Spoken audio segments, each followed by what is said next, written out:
Good evening, ladies and gentlemen. The April 2nd, 2018 meeting of the Anne Arundel County Council is now in session. I'm going to ask you to please stand for the invocation and remain standing for the Pledge of Allegiance. Mr. Walker, you have the cone. Thank you. Bow our heads. Lord and Heavenly Father, we thank you for this day, for this evening, Lord. Bless us as we deliberate the issues that are in front of us this evening. Give us wisdom and guidance. In your name we pray. Amen. Amen. Amen. Ladies and gentlemen, we have the privilege of being joined by two gentlemen from two Boy Scout troops, Mr. Kai Belts and Mr. Peter Dugan, Jr., and they're going to come forward here and lead us in the Pledge of Allegiance. They're both first-class scouts. Yeah, I'm sorry, gentlemen. Come on up here where there's a microphone. I told you the wrong place before. Sorry. Okay, ready? On your mark. Go, gentlemen. I pledge allegiance to the flag of the United States of America and to the republic for which it stands, one nation, under God, indivisible, with liberty and justice for all. Thank you. Thank you, gentlemen.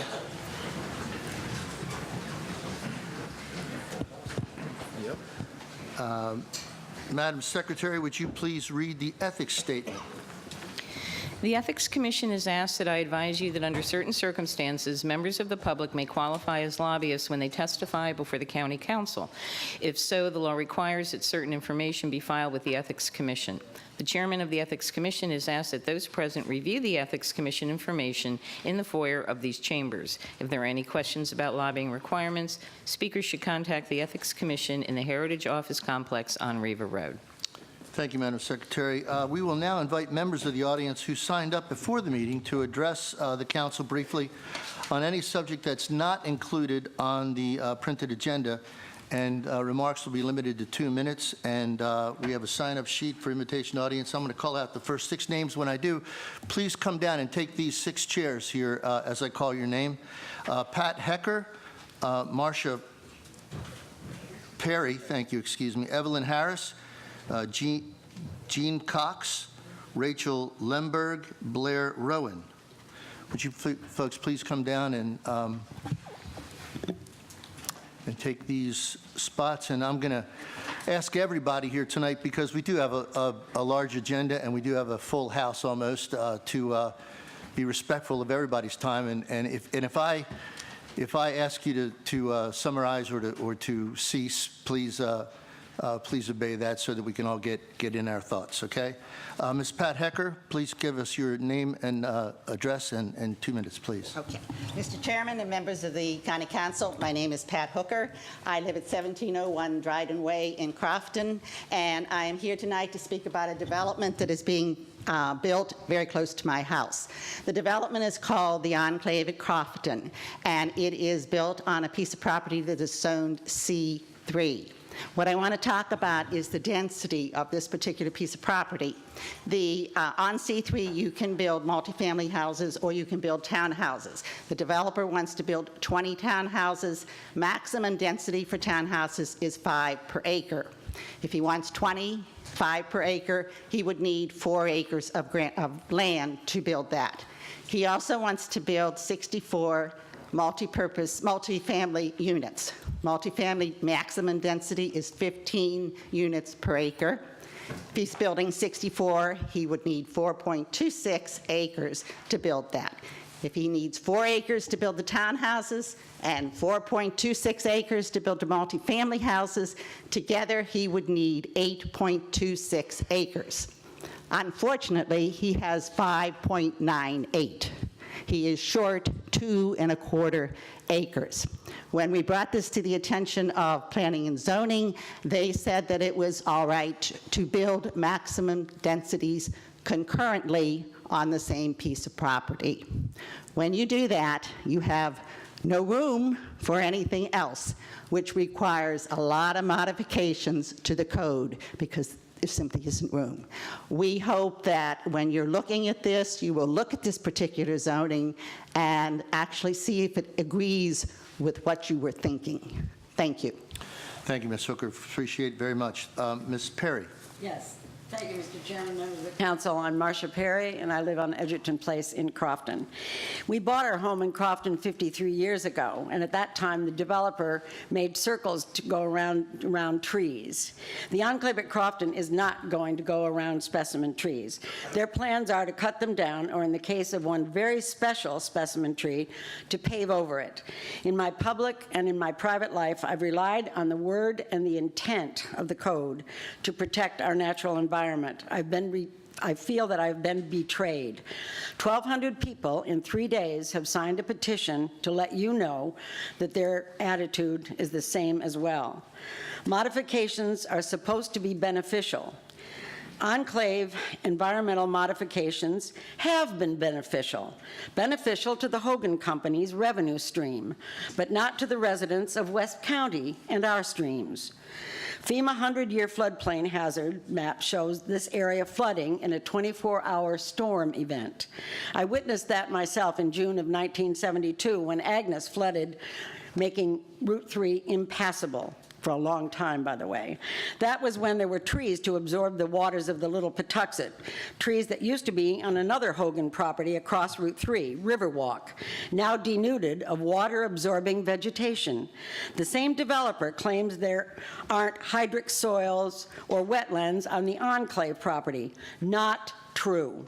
Thus, the enclave can disturb 300,000 square feet of wetlands because they were not required to prove it. And enclave modifications permit floodplain, stream buffer, and disturbances. They permit clearing of land below the conservation threshold, permit disturbance of steep slopes along with buffer areas, allow for fees in lieu of tree replacement, and the doubling of density means less than required open space areas, one now being 0.004 acres, which is about as big as this table. Passive recreation Ms. area Perry, please summarize. I will, absolutely. Passive recreation was approved along Route 3, thus non-usable rec. And I simply implore you and citizens that to do whatever you can to stop the further denigration of Crofton's front yard. Thank you. Thank you very much, Ms. Perry. Please. And while I appreciate your desire to applaud, I'm going to ask you not to do that because that takes time as well. So please let me ask you right at the beginning to not do that anymore. And that doesn't mean I don't like your input, but just in the interest of time. Ms. Harris, Evelyn Harris. Yes. My name is Evelyn Harris, and I live at 1750 Albemarle Drive within view of the proposed development, the Enclave. The entrance to Route 3 is Crofton's front yard. It is the face of Crofton. Building this development as planned will deface the face of Crofton. I also am very dismayed at the lack of information about this development and opportunity for citizen input at an early enough time for it to do some good. People all over Anne Arundel County are tired of stealth development and multiple exemptions and waivers granted to developers. I believe that some consideration should be given to the people impacted by this excessively dense development and all the traffic and dangers for fire dangers and filling up the schools, and diminution of our quality of life and property values in Crofton. Thank you. Thank you very much, Ms. Harris. Appreciate it. Ms. Cox. My name is Jean Cox. I live at 1634 Angus Court in Crofton. I am also within the backyard of the Enclave at Crofton. And I want to speak about my concerns with involving the traffic. Route 3 has three failing intersections at Route 3 and 450, Route 3 and Crawford Boulevard, and Route 3 and 424. This development on the southbound side of Route 3 will add multiple vehicle trips, hundreds of vehicle trips a day going both north and south on Route 3. Oftentimes at 424 and Route 3 and at Crawford Boulevard and Route 3, you have to wait through multiple cycles of the traffic light, and the traffic backs up all the way, going southbound all the way up Route 3 as far as beyond the fast food development there at McDonald's and Chick-fil-A and all those others. And there have been accidents. My other concern is that the plans involving the traffic is that the development has one ingress and the same egress. Crawford Boulevard is one way going in and going out. So families going in and wanting to leave the development to get to Route 3 are going to have to go up to Crofton Parkway, which will promote the unsafe use of U-turns in order to get turned around in order to go back down Crawford Boulevard. It'll also involve multiple trips around Crofton, around the residential streets. We already are seeing the effect of increasing traffic with ways directing people to get off of Route 3 because of the traffic. Ms. Cox, thank you very much. Appreciate it. Ms. Lemberg. Yes. Oh, excuse My me. name is Rachel Lemberg. I reside at 2416 Sandwich Court.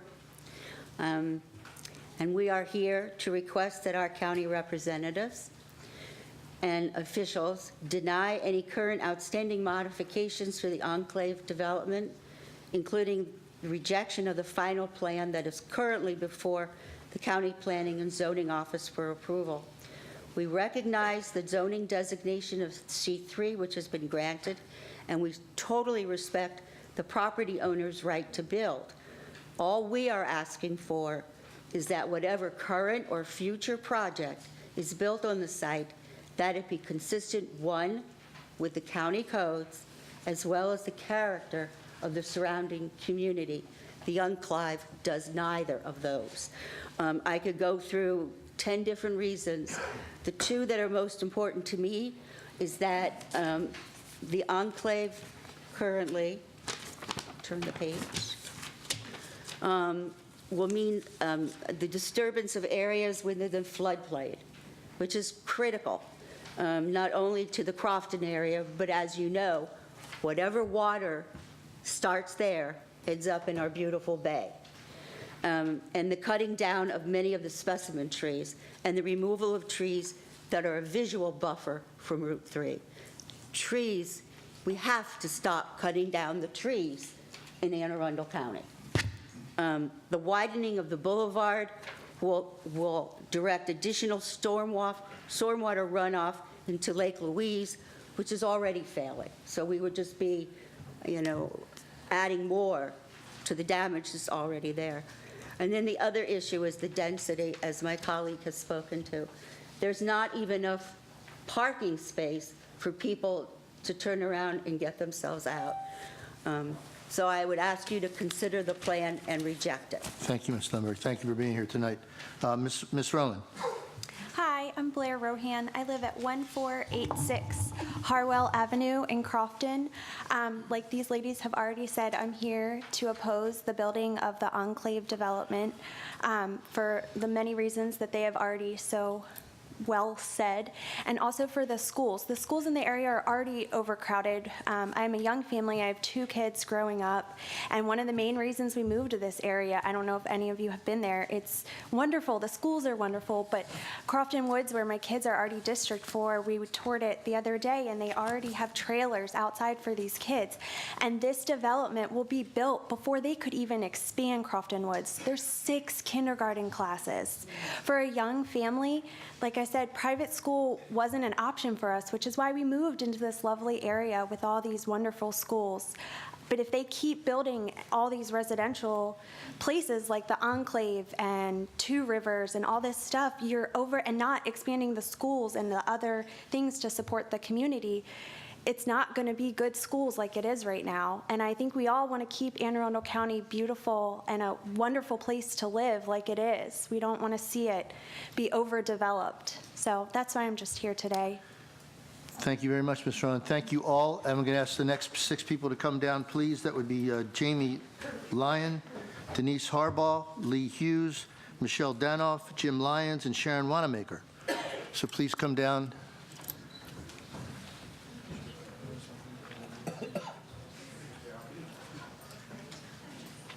And take these seats, please.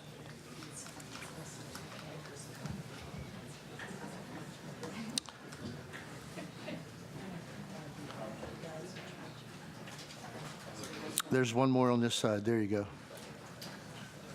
All right, we'll start with is it Lyon? Miss Lyon? Thank you. Please go ahead. Hi, my name is Jamie Lyon. I live at 1471 Harwell Avenue. We bought our home about 3 years ago for the community feel of Crofton. It's a beautiful area. There's trees, the ponds, the schools are just fantastic. We have 4 children under the age of 4, or 5. They just had a birthday. So I have 2 girls that'll be starting school in August. And Crofton Woods is already so overcrowded. There are 6 elementary school, or 6 kindergartens with 27 students, I believe, in each class or more. I'm concerned that the enclave in Crofton is just going to cause too much development. There's not enough resources, there's not enough teachers, there's just not enough room in Crofton. I'm also concerned for the traffic on 3. There's already been quite a few casualties this year. Just adding another development would add more traffic. I understand he has a right to build here, but I hope that when he does, it matches the other homes that are in Crofton, and it's not that many homes so that we can house them. Thank you, Ms. Lyon. Appreciate it very much. Ms. Harbaugh. Yes, good evening. Good evening. My name is Denise Harbaugh, and I live at 1718 Good Hope Drive in Crofton. I have come here tonight to speak about my opposition to the enclave community that is proposed for Crofton and the continued rate of growth in the West County. Although there are many reasons why I oppose this project, I'll focus on the main concern, which is the detrimental effects the enclave project will have to our children and their education, as well as in Arundel County Public Schools. The project, along with 10 or 11 others that I think are currently in development or slated to be developed at some time in the future, will bring more school-aged children to be placed in Crofton's already overcrowded schools. Crofton has 4 elementary schools, 1 middle school, and 1 currently to be built high school. Reports from the county's own contractor, MGT America, states, and I think this is common knowledge, that overcrowded schools impact our children's educational opportunity, our teachers' ability to teach them, as well as school safety. And although it is nice that the county is going to improve and maybe 1 or 2 elementary schools will be built in the future, funding for this new construction is still backlogged or delayed, and none of this was going to make a difference for the Crofton community. These projects are not in our area. I also know from that study the recommended school size: high school is 1,600 students, middle school 1,200, elementary 600. As of now, or as of 2016, 3 out of 4 Crofton elementary schools are 100% or over in their capacity. The one that is not at or over capacity is only 62 students that are preventing them, and that was 2 years ago. Yet we're still talking about bringing new developments into the community. So I think smaller schools, as the studies show, produce stronger student performances for our children. I have to ask you to summarize. Sure, for our children. Thank you. To me, it's incredulous that in 2016, 18 elementary schools in this county exceeded capacity, and we are still talking about it. I oppose this for that reason. Thank you, Ms. Harbaugh. Thank you very much. Ms. Hughes. Excuse me, Mr. Lee Hughes. I apologize, sir. All right. Good evening. I'm here because if you all could just look at these pictures, just one picture. I've emailed it to you, but I've gotten no responses. They can't look at the picture? Okay. Sure, we can look at the picture. The pictures are all the same, so they can pass them down or whatever. Go ahead, sir. This concerns at least two beagles that are in a pen behind my home. They've been in the same pen off the ground. It's 2 feet off the ground. No exit, no entrance. They've been there for at least 4 months now. It's going on 5 months. They've never been out. This is legal in Anne Arundel County. It is not legal in all the surrounding counties. In all the surrounding counties, they have to have a doghouse with a flap so they can get in and out. But for some reason, it's legal in Anne Arundel County. Now, the waste, the dogs can't even go out to poop. They have screening, so they poop and then they scoop it up out underneath the pen. And it's just not right. I'm just here. Mr. Hughes, thank you for being here. Appreciate it. Can I just, have you had any conversation with the owner of this? Have you had Oh, any? yeah. No, he doesn't like me at all. It's none of my business. Okay. But you have tried? Yeah, it's not called animal control. Of course, they can't do anything because it's not against the law. Now, Mr. Fink. Oh, excuse me, Mr. Grasso, I'm sorry. You call me tomorrow and I'll take care of the problem, okay? I'll see if I get some legislation together that'll address this issue, okay? You call the office, call the county office tomorrow to speak to me. She's going to give you my cell phone number. You and I are going to have a conversation, okay? Thank you. Thank you, Mr. Grasso. Thank you, Mr. Hughes. Ms. Danoff, good evening. Good evening, Michelle Danoff, 1401 Pennington Court, Mayo. Yesterday was the 2nd year anniversary of the death by hit and run of David Dishabel. In 2002, small area plan for Mayo listed only one intersection as dangerous, Lock Haven Road and Route 214. The only change to that intersection area is the addition of more homes and more traffic. APFOs, adequate public facility ordinances. Mayo's fire and EMS response times are below national average. Route 214 past the Muddy Creek Road intersection is a failing road. Narrow, crumbling edges, no shoulders. In 2017 and 18, Anne Arundel County residents have been asked to help with the GDP planning, to come to meetings, answer questionnaires, and put stickers on charts with our main concerns. As I was putting a sticker on infrastructure and development in the environment, I couldn't help but wonder if the small area plans done 16 years ago in the APFOs were more than just suggestions for the GDP, where would the infrastructure of Mayo be? What would Route 214 look like? Would we have shoulders? And would David be here? Thank you. Thank you, Ms. Danoff. Appreciate it very much. Mr. Lyons, Jim Lyons. Thank you, Mr. Chairman and members of the council. I'm Jim Lyons, and I've lived at 1403 East Central Avenue on the Mayo Peninsula since 1999. The county executive is quite proud of the accelerated pace of growth in Anne Arundel County, it's reported. But many existing communities are seeing the consequences and fear that the traffic, school overcrowding, impacts to public safety and our environment are too great a cost. We're looking for leadership that will help ensure that future growth will not outstrip our ability to handle the impacts and destroy our quality of life. The general development planning process should help. It should provide a vision for growth and be the blueprint for how we grow, where we build, how we create the infrastructure to better manage growth, and what lands and forests we need to protect. I ask that you consider 3 things regarding how we plan for future growth and development in the context of the bills you're going to discuss this evening.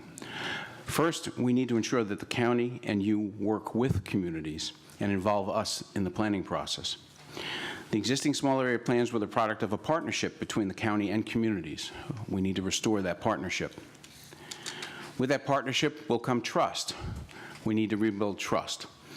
On the Mayo Peninsula, we've lost trust in our leadership as our concerns with growth have largely been ignored. We raised concerns when the building moratorium was to be lifted, and we were ignored. We raised concerns with the need to improve access on and off the peninsula before 650 more units are to be built, but our concerns have thus far been ignored. And we had hoped that Mayo Park Citizens Advisory Committee that was formed by Mr. Hsu to help shape how 4 parks on the peninsula are to be developed would help. But many of our recommendations were simply ignored, we were told, by higher authorities. To regain our trust, we need greater transparency in the planning process, a process that is community-driven and where decisions are made with the interests of the entire community in mind. The GDP should be the product of an open and transparent partnership between the county, communities, and other stakeholders. I would close, Mr. Chairman, by just mentioning that on Mayo, we developed a process we called Envision Mayo. We're about to complete that effort and share it with the county. It was an open process, and we believe an open, transparent, and inclusive process is the way to regain trust in government and our trust in our elected officials. Thank you, Mr. Lyons. Would you repeat the name of that? Would you say Vision Mayo? Envision Mayo. Envision Mayo. Thank you very much. Ms. Wanamaker. Good evening. My name is Sharon Wanamaker. I live on Mount Airy Court in Crofton, and I am the chairman of Crofton First, a Maryland nonprofit. Representing Crofton First this evening, I would like to add these petition copies and all its 1,137 signatures collected in less than a week to the public record. Thank you. We at Crofton First are requesting that county representatives and officials deny any current outstanding modifications for the enclave development and reject the final plan that is currently before the County Planning and Zoning Office for approval. We do recognize the zoning designation of C3 granted to the property and respect the property owner's right to build. We are simply asking that whatever project built on the site be consistent with the county code as well as the character of the surrounding community. A few points you've already heard, but a few points I'd like to mention is that sole access to the site from Crawford Boulevard will create many safety issues and traffic concerns, including encouraging drivers to cut through residential streets and perform unsafe U-turns. The development does not comply with the National Fire Code. In the event of a fire, some of these proposed units would only be reachable by a ladder truck from Route 3, which is already a crazy mess. That's a whole other subject. But large development of the site will mean the disturbance of areas within the floodplain, the cutting down of many specimen trees, and the removal of trees that serve as a visual buffer from Route 3. The widening of Crawford Boulevard will direct additional storm water runoff into the nearby pond, and that's already failing and overfilled with sediment. We'd like to just once again ask that Phil Hager and company discontinue approving modifications for the enclave development. Thank you. Thank you very much, ma'am. Appreciate it. Let me ask the next 6 people to come down. Carla Schaefer, Susan, Susan, you know who you are. Mr. Stuart Pittman, James Kitchen, Adrian Fair, and Robert Smith.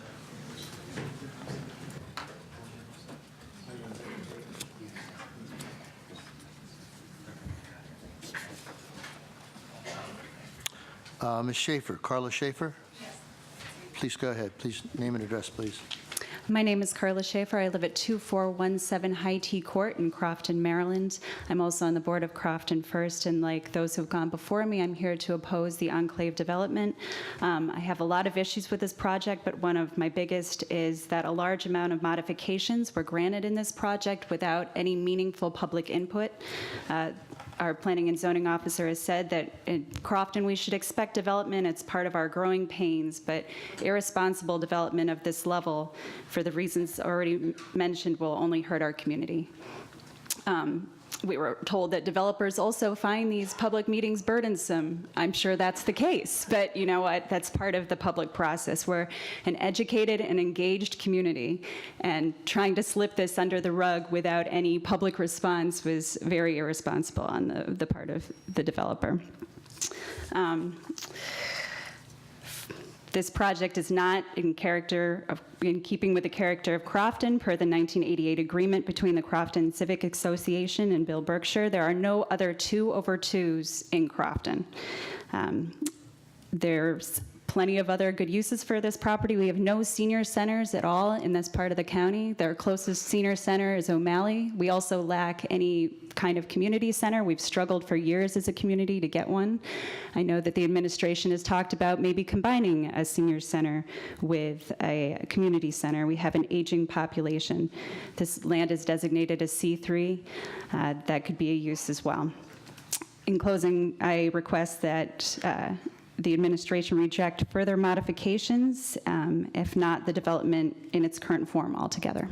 Thank you, Ms. Schaefer. Is it Cover, Susan? Coven. Coven, thank you. My name is Susan Coven. I live at 1435 Gerald Place, Crofton, Maryland, 21114. I am a representative of Crofton First, and I'm here to speak in regards to the enclave development. We do not feel that we were given fair, sincere, transparent, or over-publicized opportunities to provide input until March of 2018, well after the 2 years of sketch plans that were first considered by the Planning and Zoning. And a large amount of modifications have been issued and granted for projects without adequate public notice or a sincere effort for input from impacted citizens. The footprint of the sketch site plans presents a density that is still too high to be sustained by the infrastructure of the surrounding communities without seeing an accompanying decrease in quality of life for its current residents. The 4-story proposed height of the buildings is not found anywhere else in Crofton and thus is not keeping in character of the look in homes throughout the community. As such, there is a likely potential for the buildings to become a visual deterrent from the entry point to the community. Also, with the entrance and exit for the current plans, it doesn't allow for safe passage of municipal service vehicles. For example, trash pickup would not be allowed to work through normal situations, so you'd have to use dumpsters, which would allow for rodents, and fire trucks cannot get in and out, which is a huge safety issue. So in conclusion, once again, we ask that Phil Hager and Company discontinue approving modifications for the enclave and development and reject the current state of the plans. Thank you, Ms. Coven. Thank you very much. I'm sorry, I apologize for missing your name right. Mr. Pittman, Stuart Pittman. Thank you. Stuart Pittman, 440 Doden Road, Davidsonville, Maryland. I promise I'm not here to campaign. The reason that I am here is that tonight's a very important meeting, I think, because you're going to be looking at a package of development proposals. The county executive was in here in early February with some ideas, and I just want to encourage you to think outside of the box and think beyond the proposals that are going to be before you. And specifically, I want to, it's been mentioned already, but I really want to stress the idea of community-driven process as you get ready for the general development plan next year. I have with me the Plan and Zoning Transition Committee's report to Steve Shue back when he was elected in January 2015. It was done by 19 developers and their attorneys and 2 community representatives, and it specifically said to revisit the 16 small area plans for each general development plan is labor-intensive, time-consuming, and unrealistic. I don't think we're asking for a 2-year process like we did 17 years ago. All we're asking for is for the county, and maybe you can ask them to do this, for the county to give communities a report on the status of the recommendations that they made so that they can update those and put them into the general development plan. I think that's key, or the general development plan is not going to be worth enforcing. A lot of the proposals tonight are about enforcing it. The other thing I want to say really quickly is that one of the proposals that was made by the county executive to slow growth was to cut by 50% the number of variances that are approved by the administrative hearing officer, and that person is like a judge and is supposed to be ruling case by case based on the law. And if I were a developer or anybody asking for a variance to build a porch or anything else in this county, I would feel that that was a chilling message to be told that there was a quota now on the administrative hearing officer. And then when he replaced the administrative hearing officer soon after making that statement and putting a political appointee in there, I think that the county council needs to look at the possibility of approving administrative hearing officers the way they do judges in Congress. Thank you. Mr. Pittman, thank you very much. Appreciate it. Mr. Kitchen, James Kitchen. Yes. Hi, my name is James Kitchen. I live at 1762 Farmington Court, also in Crofton, Maryland. So I'm also here tonight to speak against and just voice my displeasure with the enclave development and to specifically talk about the density and how I believe it breaks the county code. So as has been previously mentioned, this lot is zoned C3. To put residential dwellings on a C3 lot is considered a conditional use. Conditional uses are governed by Article 18, Title 10 of the county code. Section 121 says you can put 15 multifamily units. That's a conditional use. Section 122 says you can put 5 townhomes.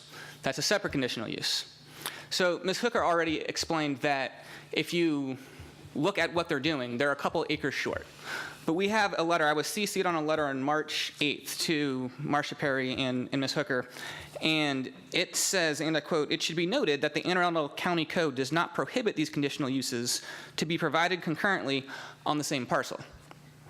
Now that is a very scary precedent, because if you go through the rest of that title, there's a lot that could be done. Like if you take that logic a step further, you could also add 22 adult independent units. You could also add 22 housing for the elderly of moderate means. If we're allowed to just take conditional uses and grant them concurrently, then you could literally put 64 dwellings on a single acre, which is a density that's not allowed anywhere in the residential code.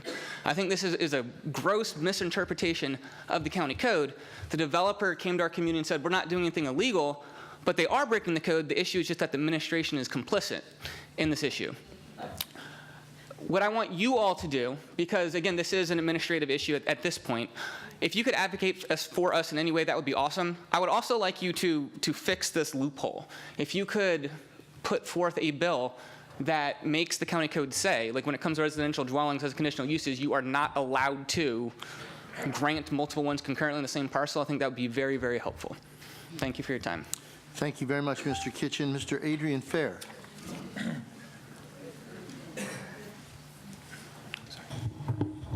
Good evening. Good evening. I'm here to speak tonight about Michael Peruka, since that's a very popular subject. My address is 4709 Sarah Avenue in Baltimore, but I've been attending church here in Pasadena for 5 years, and I do a lot of work and I conduct a lot of business in Anne Arundel County. So I want to read something. Ye adulterers and adulteresses, know ye not that the friendship of the world is enmity with God? Whosoever therefore will be a friend of the world is the enemy of God. I want to thank you, Mr. Peruka, for not succumbing to what is popular and doing what is right, even when you will subject yourself, your family, your friends to all types of baseless but very vicious attacks. And the reason politicians have such a bad rep is because most of them do what is popular instead of what's right, especially when it's controversial. So thank you very much, Councilman Peruka. Thank you, Mr. Fair. Appreciate it. No, please, none of that. Mr. Robert Smith, thank you very much. Hello, my name's Robert Ian Smith. I live at 1487 Chatham Court, Crofton, Maryland. I'm also one of the members of the board for Crofton First, and I'm here again to also voice my opposition to the enclave at Crofton Development. I think this is another example of where we as the public have put a public trust in our government institutions, and then it's basically it basically is kind of is a failure for us to do what's in the interest of the community, especially when you look at the fact that, you know, we're dealing with a property here that was zoned C3, but yet now we're talking about one that we're dealing with residential, like overcrowding on it. It's now been modified to out of what it was actually even designated to be. I mean, this is the thing where it's like, you ask us as the public to put our faith both in you all and into the our administration to follow the law, but then the law is basically being twerked to modify for others. I mean, it's being twerked to, you know, just out of the character of it. And as it's been mentioned before, you know, if you're doing something here that's totally, we're not unprecedented, but it's, you know, where you're adding the conditional uses over the conditional uses that just, again, go out of the character. And that's why the community in general gets frustrated, you know, with this process. So,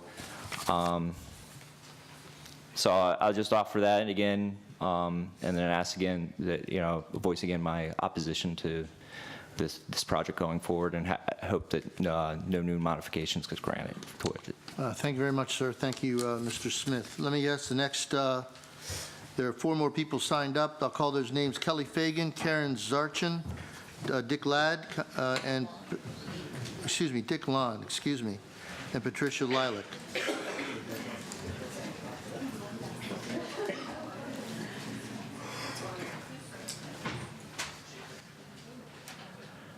And as those people take their seats, I see that there are 2 spaces left. If anybody else would like to testify, please come down now. If anybody else would like to testify, please come down now and take these 2 spaces. Otherwise, this will be the end of the invitation audience. Okay? Ms. Fagan.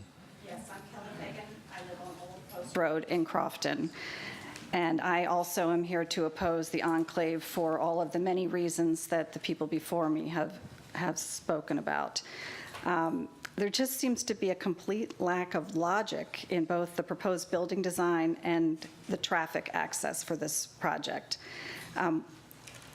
What is currently proposed will be a visual assault as you enter the main entrance of Crofton.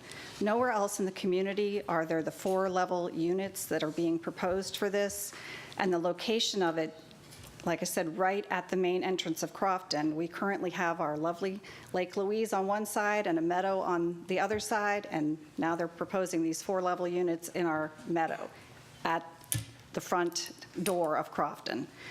The community has legitimate concerns over the traffic flow, the safety concerns, obviously the schools, and the density of this project. So I also would ask that you reject this project in its current form. Thank you.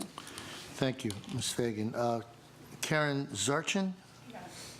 Thank you. Good evening, and thank you. My name is Karen Zarchin, and I live on Gaffney Court in Crofton. I'm a mom of a 3-year-old boy, and I coach 4th grade girls lacrosse in Crofton, field hockey and swim lessons at a Crofton pool in the Triangle. My community means the world to me. I've been a coach and an athlete for a majority of my life. There are a laundry list of lessons I've learned as a coach, and one of which I'd like you to consider for the Crofton Enclave project. I truly believe that in order to have the strongest team and community possible, we need to set our neighbors and teammates up for success. Please set our neighbors up for success at the Enclave by focusing on keeping the buildings within the character of the surrounding community. If this small detail can be addressed, I believe that our community will be stronger and better for it. We are a community of friendly, welcoming, and wonderful people.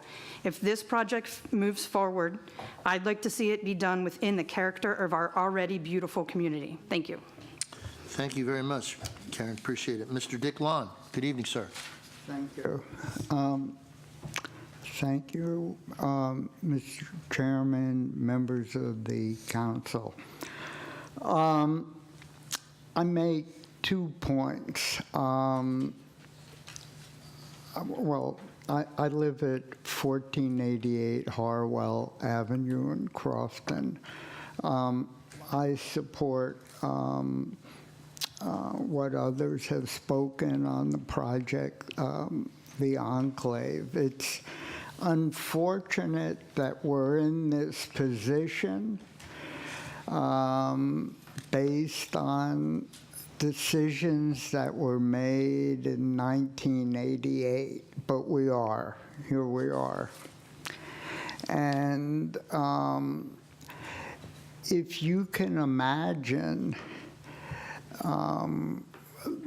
what this visual project will look like on the front gates of Crofton, and what kind of entrance view it gives to the whole community. We're talking about buildings that we don't know for sure, but are probably, it's not in the site plan how high these buildings are. Nobody knows how high these buildings are, but maybe 50 feet high. How that's going to look on the front of Crofton. The other point, the biggest point I want to make is this property can be purchased just like the property was purchased on the site of the Target store in South County. It can be purchased and go for community benefit, county benefit, through open space money. Thank you. Mr. Lund, thank you so much for coming, sir. I appreciate it very much. Ms. Patricia, is it Lilac? Lilac, yes. Lilac. Okay, I'm Patricia Lilac. I live at 70 Linda Lane in Millersville, Maryland. I abhor public speaking. The reason I'm here tonight is because I was hoping that somebody outside the Crofton area would be here in support of not petitioning against the enclave development, because it impacts not only Crofton, but it impacts the entire Route 3 corridor with the estimated traffic of over 700 cars transporting in and out. My husband and I just went to the Chick-fil-A right outside Crofton the other morning, Easter weekend, and almost watched somebody have an accident crossing over to try to get to Chick-fil-A. It's that popular. There's no light there. It's just a cross-through. So I'm very concerned about the traffic. I recognize this is not just an enclave issue, but it's an issue regarding the entire corridor. The entire corridor seems to have lost its what it was supposed to do, the transit of traffic north and south in a timely manner, and it's now become pretty much gridlock. I don't think that there is somebody overseeing how all of the separate developments are coming together, because as developers are and communities, the communities are divided. They're not together by homeowners associations, and Crofton is luckily one of the few that exists there. All of the Millersville, the Odenton area, we're separate entities, but we're people. And so basically my drive to Safeway now goes through several lights and probably 15 minutes to get there when it used to be a 3-minute drive. I'm more concerned about the people that are accessing both sides of the corridor that are not in cars and they're not in public pathways. They are in danger. I see kids crossing there all the time. I take bets with myself as when I'm going to see the next accident. So that's one. The next thing is the floodplain. I live on Linda Lane. The entire area on the Route 3 corridor, and I'll be just a moment, is it floods. We have fights with neighbors where we are because of flooding, because of 97 going through as it goes routes to Annapolis. So based on that, I would like to ask somebody to oversee what is going here. Thank you. Thank you Thank very you. much. Thank you All very right. much for your testimony. Ms. Johnson, good evening. Julie Johnson, P.O. Box. 6634. Thank you. Annapolis, Maryland, 21401. I want to thank all these people for coming tonight. It is so wonderful to see the citizens in Anne Arundel County standing up for themselves, for their children, for the future of this county. But you got to keep going, folks. You can't let up. You got to keep coming back. You make sure everybody in your community is registered to vote. You find those folks that need a ride to get to the polls, and please take them to the polls, because you can see what happens when you are not vigilant and you are not willing to take that extra bit of time to say to your elected officials, we are extremely disappointed in your performance. While we're even worse than disappointed, and we're worse than annoyed. We are angered because we used to have time to have a family dinner. But because of the excessive development and all the traffic lights, gee, we can't get together for a family meal. And the research shows, they've X number of minutes leads to one more lost meal, and this causes the weakening of the family structure. And as you weaken the family structure sufficiently, you know where the awful consequences are. I came tonight in part to remind people that on April 4th, 1968, one of the calamities in this country happened. Martin Luther King was assassinated. There are many of us who are not fully convinced that it was a lone assassin, but all of us, or most of us, know that it was a terrible loss to our community because this was a man really dedicated to nonviolence and using simple, direct action to plead for social change, for justice, who preached that we need to love one another. Ms. Johnson, please summarize. Okay, I lost what? All right. Well, I will just encourage you to do a reading project like mine. Parting of the Waters is volume 1 in the Taylor Branch biography and history of civil rights. There are 2 other volumes about the same size. I was also looking at the bombing in Birmingham. This is Thank you, Ms. Johnson. too long Bombing coming. in Birmingham, we've got it. Almost 40 years before they convicted 3 of the killers. Thank you very much for your testimony. Thank you all. Excuse me, before you, Mr. Walker? They can go. Oh, you can. Oh, excuse me, I'm sorry. Good evening. Good evening. I live at 967 Phillips Drive, Arnold, Maryland, and obviously I didn't come with a prepared concern, but I am one of those residents who wanted to speak about the Crofton Enclave who is not part of the Crofton community, because I think it's a vitally important piece of the puzzle. I am one of those residents who has a job that pays better outside of Anne Arundel County. So I live in Anne Arundel County, but I work in Montgomery County, I work in DC. There are many of us who use that Route 3 corridor as a main artery. It goes from Anne Arundel County to PG and into Montgomery County.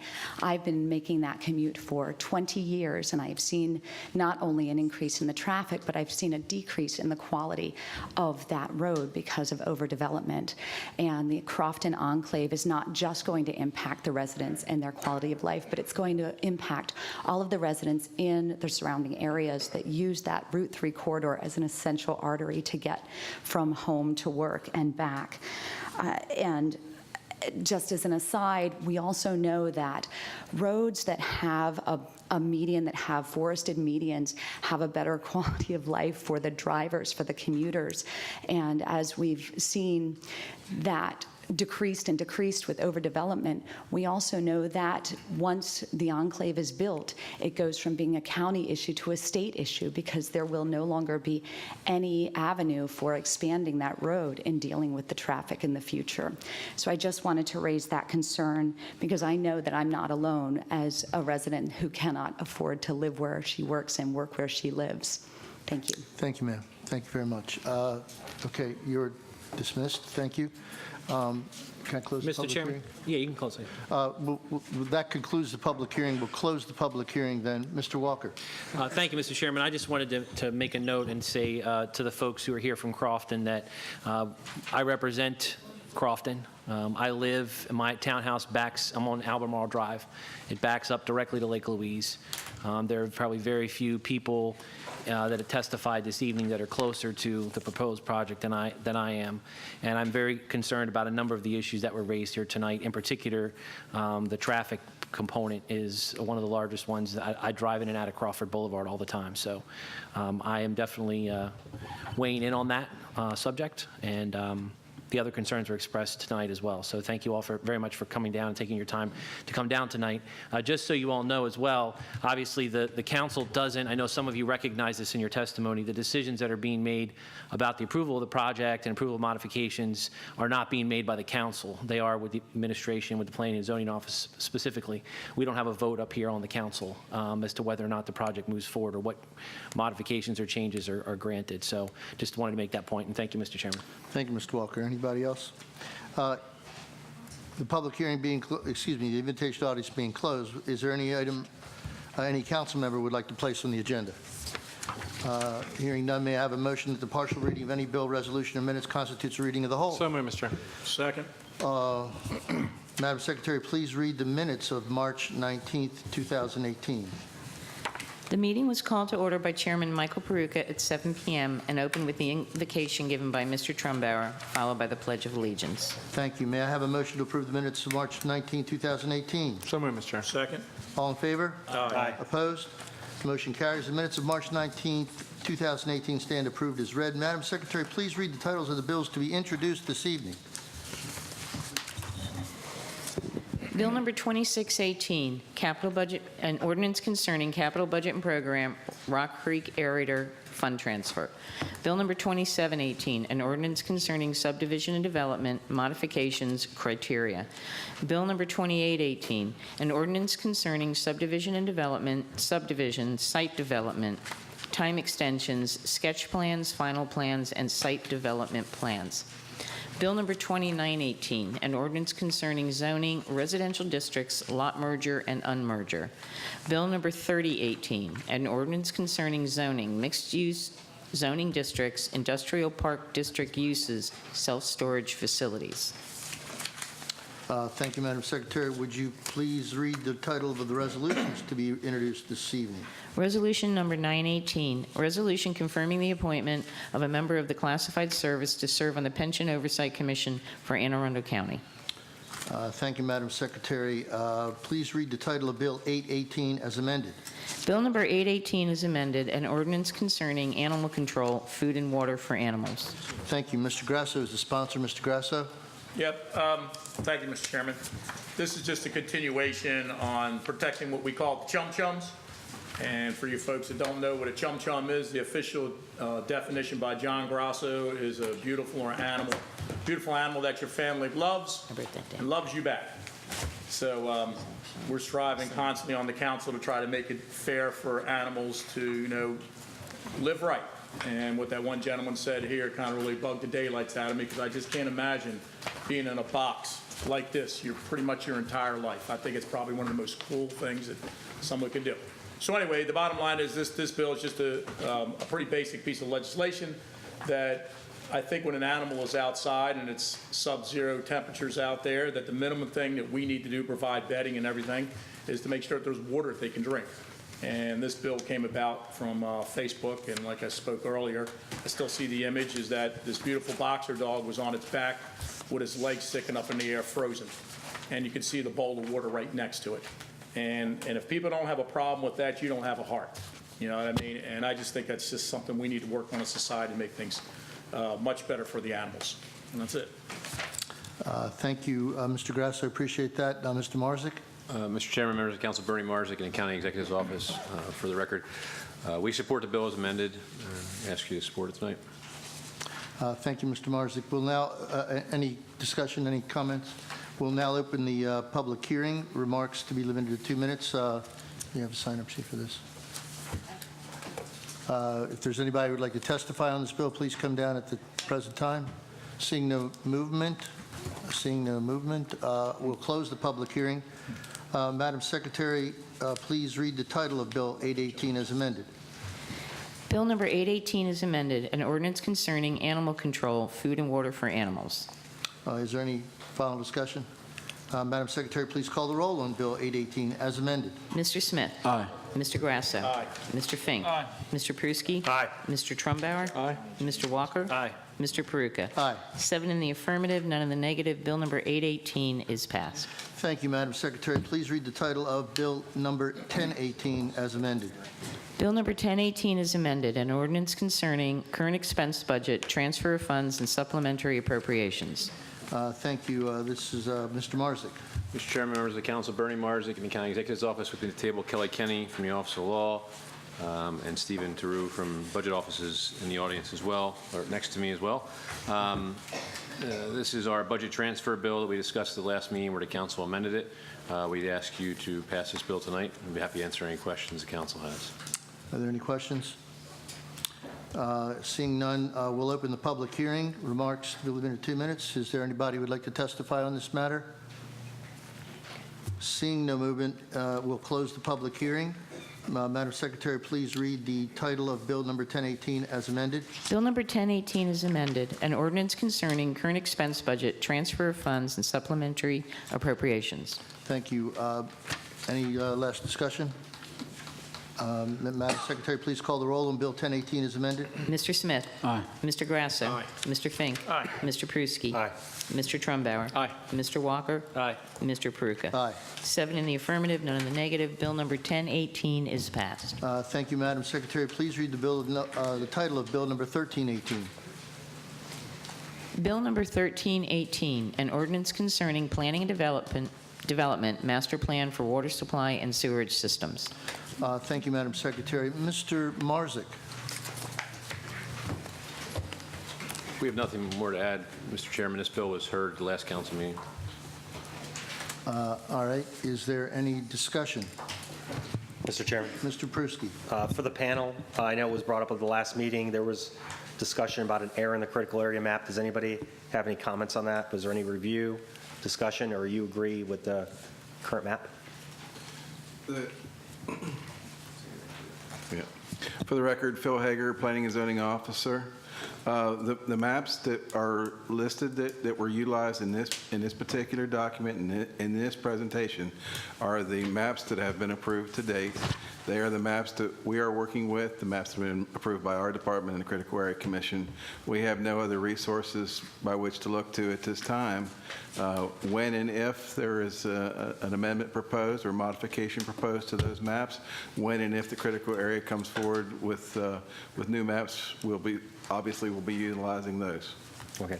And then the other thing, Mr. Hager, just as a follow-up, because this is a question I asked last time, we're essentially voting on a septic system versus, obviously, if we go ahead with water and sewer.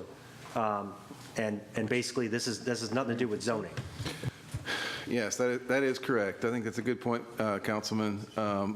All of these different processes, all these different approvals have different processes. What we're being asked to look at today is a water and sewer amendment, which will make a decision about whether this area is to remain served by on-site resources or whether it's going to be plugged into a centralized wastewater treatment facility.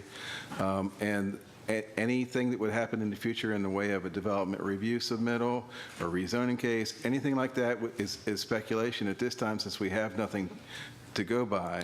But in the event that any of those things were to occur, each one of those things would be evaluated on its merits based upon the processes that are in place for evaluation of those submittals. Thank you. Thank you, Mr. Pruski. Mr. Chair. Mr. Trumbauer. Thank you, Mr. Chair. Mr. Hager, we had some correspondence about this since the last meeting. I just wanted to clarify and put on the record. And I had asked your office a couple questions about the split zoning and what use could be done where. And your response, if I might kind of paraphrase, was you can't really comment on any site development plans because it's not right for discussion yet. But the one thing I did want to get on the record, the area of the parcel that is being proposed for plan service, sewer service, that is split between C1, I think, commercial, and RLD, which is low-density residential. And my understanding is, regardless of the sewer amendment, any development that would take place there, whether it's on sewer, whether it's on septic, the commercial use would have to be on the commercial side, and any associated uses of the commercial use would be permitted theoretically on the RLD side, but you couldn't have commercial C1 use on the RLD portion of the property. Am I understanding that correctly? The application that we have in front of us now is based upon the zoning that's in place at this time. Correct. So any uses that would be allowed to take place, absent a zoning change, would have to be allowable and consistent with the existing zoning on those parcels as it presently exists. There are a few minor commercial uses that would be permitted on the piece that's not zoned commercial. I think daycare, something like that, I believe, is a permitted use. Sure. But the preponderance of the commercial use activity would be expected to take place on the portion of the property that is zone commercial. Right. And at this time, your office can't comment on any likelihood that the zoning will change in the near future? We can't comment simply because we don't have any information to suggest that that's going to occur at this time. Understood. Thank you. Thank you, Mr. Chairman. Thank you, Mr. Trumbaugh. Mr. Walker. Thank you, Mr. Chairman. Mr. Hager, I know we had a brief conversation about this, and I've met with members of the community, both in person since the last meeting, as well as on a phone conference call. And we've also received a few emails as well. Sure. The question that I have for you is one of the, or I guess two of the arguments that has been made has been related specifically to the sequence of, first of all, the tier maps that we operate here within the county, and specifically as it relates to the lower parcel that we are changing from future service to no service. One of the arguments that's been put forward has been that it is violative of that change is violative of a process that should include a tier map change first. Can you address that for us on the record, if you don't mind? You looked up this, or do you want me to respond to this question? Okay, all right. Just conferring with Cindy, making sure that she hadn't already prepared this response. The process that we're following is the correct process. The tier map follows the water and sewer plan in this particular instance. Any designation of a tier is based upon the provision or the plan provision of water and sewer. Certainly your tier 1 areas are areas that are provided with water and sewer. Tier 2s are areas that are looked at further down the road. Things like that. So the idea that we have to change the tier map first is actually the reverse order of, we have to look at water and sewer first, then tier mapping. And in this case, we would certainly have the ability to do that. Okay. Second argument that was put forward was similarly the MDE approval or MDE map of the water and sewer. It was my recollection, and I know this council probably remembers, we had a situation in my district where we added water and sewer to a parcel specifically for a volunteer fire company because we wanted them to have public water, and the public water was in the street right in front of them, but they weren't in the planned service category. So we made the change. As I recall, MDE rejected the change, not understanding that it was a fire station.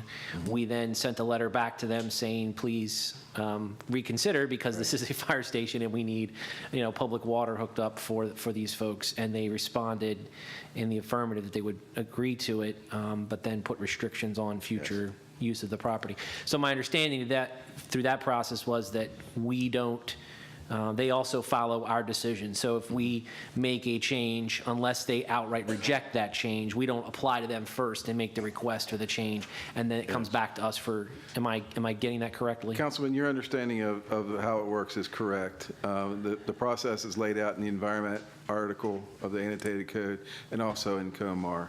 The process calls for us to initially, at the staff level, to provide a copy of all of this information to MDE, which we did previously as part of the water and sewer master plan, and we did it also as part of this process. But the state process also calls for the local legislative body to make a determination, which is then forwarded to MDE. The MDE has, as you noted, has the final say on that. Okay, thank you. Thank you, Mr. Chairman. Thank you, Mr. Walker. Anybody else? For my part, Mr. Hager, if I could ask you, I have been involved in numerous conversations and received a great deal of correspondence regarding this issue. There's a great deal of concern on the part of the community that of what might happen in the future, what might occur. I'm very well aware of that.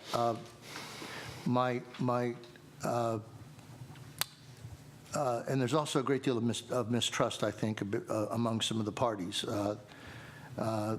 there have been, assertions made regarding behavior on the part of owners or developers of the land.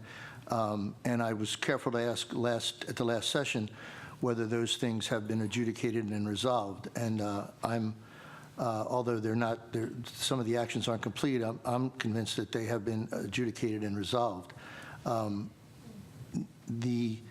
But I asked the Office of Law here last time, and I'm leading up to a question here.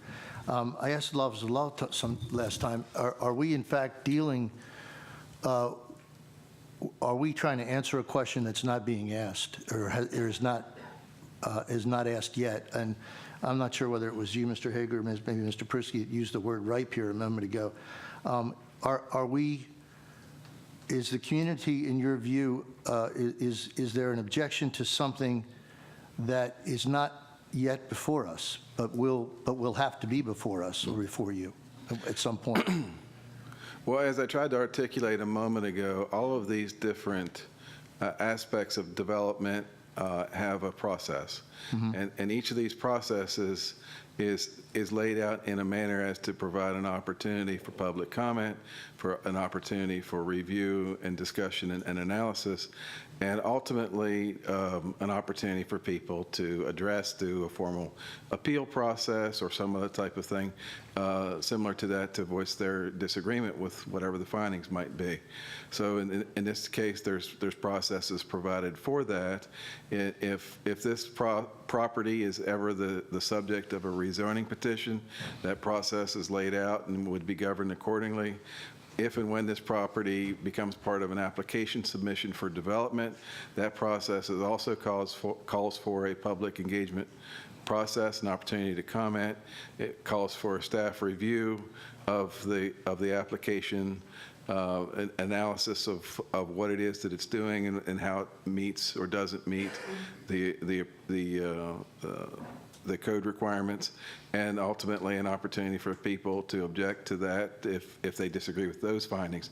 So all of these things are, at the end of the day, the only thing we really have to guarantee equity is a process, and we need people, whether it's this body or whether it's staff or whether it's an applicant or the public, to avail themselves of the process that we have that's out there. They may disagree with the outcome, but they need to feel that they had an opportunity to participate in the process. Thank you very much for that. Anybody else? Mr. Marzick, anything else? Thank you very much. Thank you very much, panel. Madam Secretary, please call the roll on Bill 1318. Mr. Smith? Aye. Mr. Grasso? No. Mr. Fink? Aye. Mr. Pruski? Aye. Mr. Trumbauer? No. Mr. Walker? Aye. Mr. Peruka? Aye.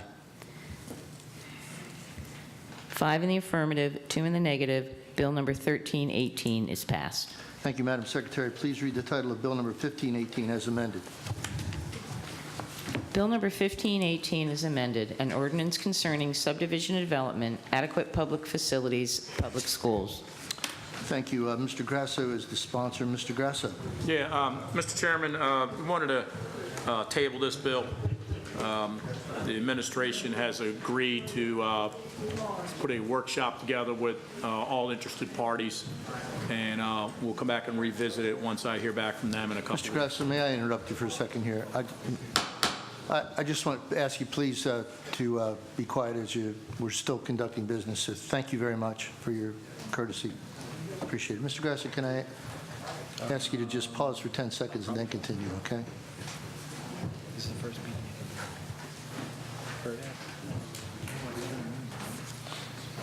Oh, yeah, it can. It has amended.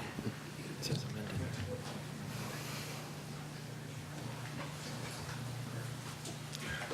Thank you, Mr. Grasso. So I was going to make a motion to hold the bill. Don't we need a public hearing on this? We still have to hold the public hearing. Once the public hearing is closed, you can make a motion to hold the vote. Fair enough. All right, You well, would think then- I'd know that by now. Mr. Marzick? Sure. Mr. Chairman, members of council, Bernie Marzick in County Executive's office.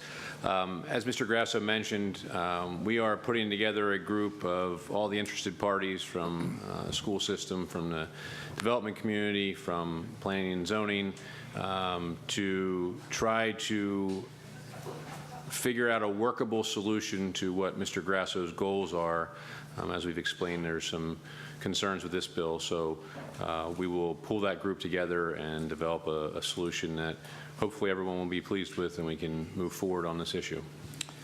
Thank you. Then, Mr. Chair. Oh, Mr. Trumbauer. Thank you, Mr. Chair. Mr. Marzick, since I think I've been volunteered to be on that group, yes. I wanted to take the opportunity on the public record just to say we went through a process a couple years ago to look at I think a wider umbrella of APF issues, and that at least hasn't yet resulted in action. So when this group is given its charter or its charge, as it were, I'd recommend that we set out a timeline and that we set out some specific objectives to really underscore the urgency here, because I'm sure the sponsor is going to want to see some action before he's term limited out of the District 2 seat over there. So. Yes, Mr. Trumbauer, I agree with you. I've made that commitment to Mr. Grasso.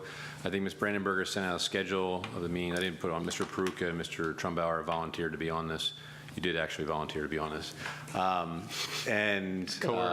going to have 4 meetings, and I think we've expressed very clearly it's going to be a very narrow focus to make this a workable solution to figure out how we are able to fix the APF test for the actual counting of seats, as Mr. Grasso has expressed. So that is the #1 priority, to get that accomplished as soon as possible.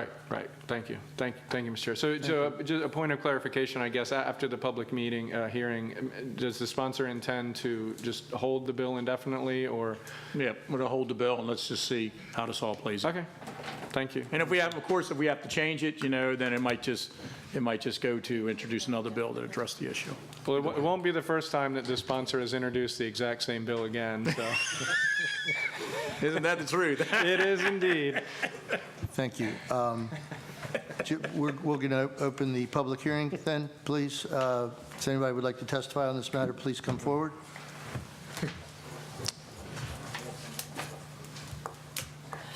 That is funny.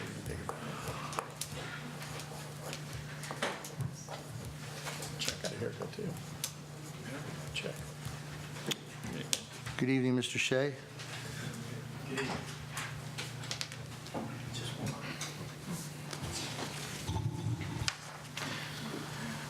I would just, Mike Shea from Shady Side from the county of South County.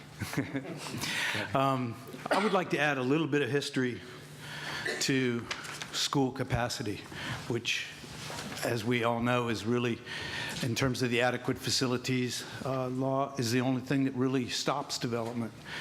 As a matter of fact, school capacity is all about development, which is all about the quality of life. John Geary was our county executive between 1994 and 1998. And in that period, he attempted to overfill our schools by policy to 120%, 115% at the elementary schools, to keep developers building. It was really probably the only reason that John Geary was a one-term county executive. And I would like to testify in support of this bill. And the South Arundel Citizens for Responsible Development filed suit against the county when he did that. Luckily, the county executive backed off of his decision to overfill the schools by policy, and the lawsuit was removed or dropped. But counting children has always been a give and take, a push and tug, but this is the first tug in the right direction that I can ever remember, and I thank you. Thank you. Thank you, Mr. Shea. Appreciate that. Sir? Good evening. Thank you, Mr. Chairman, Council. My name's Matthew Minahan. I'm at 3651 First Avenue, Edgewater. I was thrilled 6-8 weeks ago when Mr. Grasso introduced this bill. I thought it was exactly the right intention and the right approach to solve this problem. 95% seems like it's exactly right. I'm deeply concerned at how this bill has evolved. As I read the amendments that have been added to this bill, it is impossible for me to know what you're actually intending to do with this bill. This bill has become a Christmas tree of amendments in the intervening 8 weeks that I think neuters the bill, at least to my best reading of it. It's impossible to understand. I have no idea what you're actually intending to do with this thing by virtue of all of the amendments. And so going back to Mr. Trumbauer's question to Mr. Grasso, I'm hoping that when this process is done, you rewrite this bill and it ends up being much closer to what it originally was, or at least as responsive to the committee that Mr. Trumbauer is going to serve on. Because as this bill has been amended, it's impossible to figure out what you're trying to tell us, and I would defy anybody in the citizenry to be able to know what you're intending to do. And frankly, I think it would be almost impossible for anybody in the executive branch to figure this out. It's been open too long. There are too many interests who've been listened to, whose interests have been embedded in this bill, and I think it's a mess, and I encourage you to start from scratch. Thank you, Mr. Minahan. Thank you very much. Mr. Chair. Mr. Trump. Just if I might, sir, so what you're describing, I think, is, I mean, part of the concern I had with the legislation is it was becoming what I sometimes refer to as a Frankenstein's monster. It starts off as one thing and different parts get put on it. And I think, I'm hoping, and I believe it's the sponsor's intent to really get some real change, and that's what I'm intending to volunteer some time and effort to try and get to. So I can't promise we'll all get the outcome that we want, but we're going to spend a few months trying to hammer it out. It's the right idea. It's become a mess. Yeah, thank you. Thank you, Mr. Chair. Thank you, Mr. Trumbauer. Thank you, Mr. Minahan. That will then close the public hearing. Madam Secretary, please read the title of Bill 1518 as amended. Bill number 1518 is amended, an ordinance concerning subdivision and development, adequate public facilities, public schools. Thank you. Mr. Grasso? Yeah, like I said before, Chairman, I put it on the council as a motion to hold the bill, and let's see how our little group gets together, and we got the fire up underneath their butt, and let's see what happens. How long are we going to hold it for? Well, I can tell you right now, it's no more than a month, more in the line of like 2 weeks. That's what I'm looking for, so no more than a month. Because if we're getting near the situation where all our legislation's got to be in, I think, by August, and you know. Yeah, so it's going to. They assured me it's going to happen fast. So I'll give them the benefit of the doubt. 2 weeks to a month, and then if not, we're back on this thing again. If I might, so the next meeting is the second April meeting. The bill expires May 26th. So if you wanted to put it on the first meeting in May, that would give you a chance to do amendments, if I might. Okay. Do you want this bill again? Yeah, I'm okay with it. I'm fine with it. It was the administration said that we're double counting everything, and of course, I mean, they've got their opinion, I've got my opinion, and I just didn't agree with anything they had to say. So what I did agree on is that they were going to get everybody together and fix the problem. So we're holding. Let me have some order, please. I want to hear from the parliamentarian, please. It was my impression the motion was for a date certain, it sounds like. So can we pick a date certain? May 7th? Just do that? Perfect. Yeah, I think the difficulty that I heard, and thank you, Ms. Tate, I think the difficulty I heard in my mind was the idea of holding indefinitely, which I don't think you can do. I don't think that's possible. So, but if you wanted to have the effect of doing that so that this work group could do its work, you would hold it, you would state a date certain that would be after the date that the bill would expire, right? Pardon me? Mr. Chair? If I might, yeah. May 7th, I think, is what Ms. Tate was referencing. That's the first Monday of the month of May, and it would allow for amendments to be added to the bill at that point before it's up for final vote on the third Monday of the month, which would be the 21st. And right. And that's what yes. it's right before it's And Mr. Chair, my understanding is the first meeting of the work group is, I think, April 17th or thereabouts. So we'll have a meeting under our belt, and I think we'll know very quickly if it's going to accomplish anything or not. So I would support the May 7th date as giving the sponsors some options at that point. Thank you. Does that make sense? Is that acceptable to you, Mr. I feel Grasso? all warm and fuzzy, Mr. Chairman. So that's a yes. Yep. Mr. Grasso, are you withdrawing the motion to hold it indefinitely and Yes. putting in a new motion? Yes. There was no Never was a motion? motion to I hold thought it he down. meant- There is a motion, let me have the floor for a second here. There is a motion to hold the bill until May 7th. Second. Is there any further discussion on that point? Okay. Madam Secretary, would you call the roll on that amendment? Well, excuse me, on that motion. Motion to hold the vote on Bill 1518. Mr. Smith? With a warm and fuzzy yes. Mr. Grasso? Yes. Mr. Fink? Aye. Mr. Pruski? Aye. Mr. Trumbauer? Aye. Mr. Walker? Aye. Mr. Pruka? Aye. 7 in the affirmative, none in the negative. The motion to hold the vote on Bill 1518 is amended until May 7th is adopted. Thank you, Madam Secretary. Please read the title of Bill 1718. Bill number 1718, an ordinance concerning administrative zoning reclassifications, temporary moratorium. Thank you. Mr. Marzick. Mr. Chairman, members of the council, Bernie Marzick in the County Executive's Office. With me at the table, Greg Swain from the Office of Law, Phil Hager, Planning and Zoning Officer. As we discussed at the work session, Bill 1718 imposes a temporary moratorium on the Planning and Zoning Officer from accepting applications for rezonings in all zoning districts until the GDP is drafted and submitted to the Planning Advisory Board or January 1st, 2020, whichever comes first. It's a common practice throughout the country for local jurisdictions to temporarily halt administrative rezoning process while a new comprehensive zoning ordinance is being considered. Moratorium freezes existing zoning, which allows the GDP process to proceed unimpeded by changing zoning conditions. We'd be happy to answer any questions the council has. Thank you, Mr. Marzick. Are there any questions? Mr. Chair. Mr. Trumbauer? Thank you, Mr. Chair. So I know in the bill that the effective date is September 1st. Can you add some context on why your strategy was to have that delayed implementation date?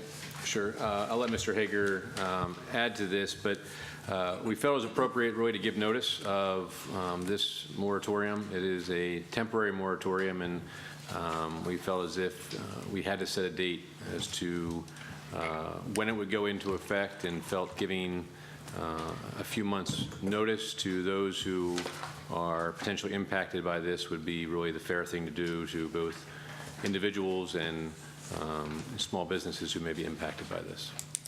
And if I might, Mr. Chair, another question. Sure. Mr. Hager, add to that. If that's Oh, yeah, I'm sorry. Yes. Thank you, Councilmember.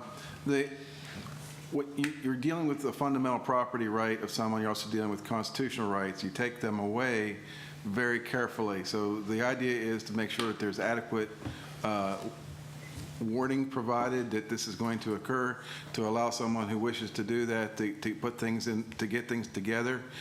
We are now in early April. It would take a little bit of time for someone who's just starting out fresh, who just found out about this, to put something together.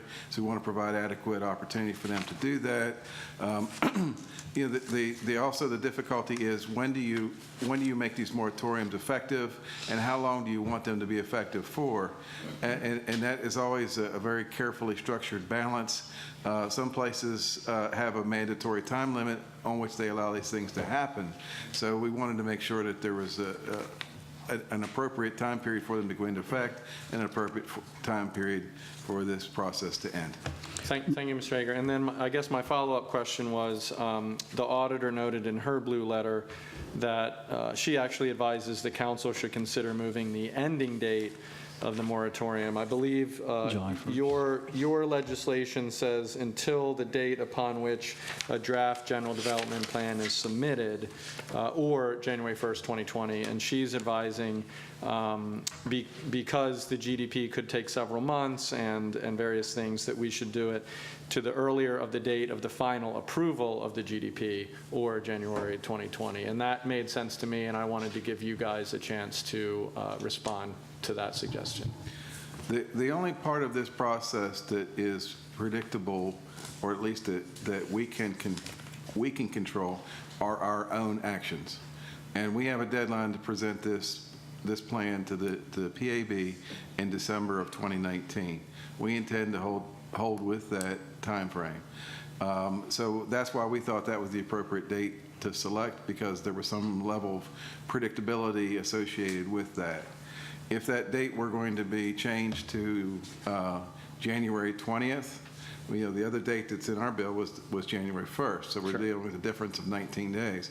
If it's vitally important that we look at the 20th of January as a time frame for that, I don't believe that the Office of Planning and Zoning would oppose amending the bill to make it effective the 20th as opposed to the 1st.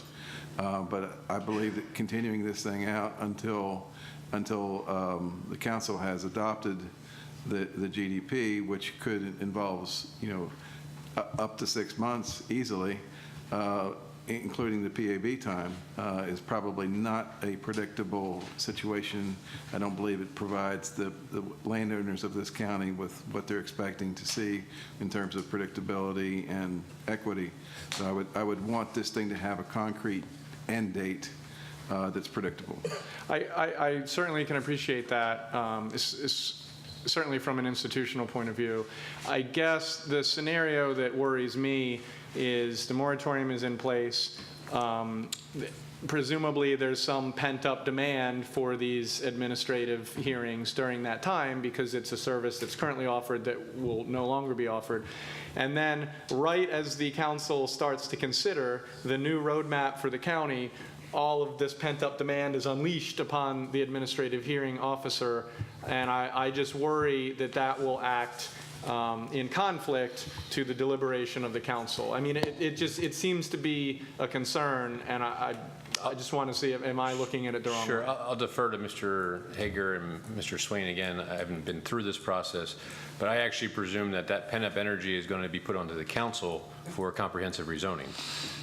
Because they're going to be in a timeline where it probably makes more sense to do the rezonings through the rezoning process as opposed to the administrative hearing process. Interesting. That would be my perspective. So would that not though mean that it would be okay if we changed it to 2020? Because if the pressure is going to go on the council either way, I'm sorry, until the adoption of the GDP, if the pressure is going to go on the council for comp rezoning either way, this just seems like the more robust of the two options. But A zoning map amendment, also called a piecemeal rezoning, that process would be expiring on whatever date it is that we all eventually settle on here.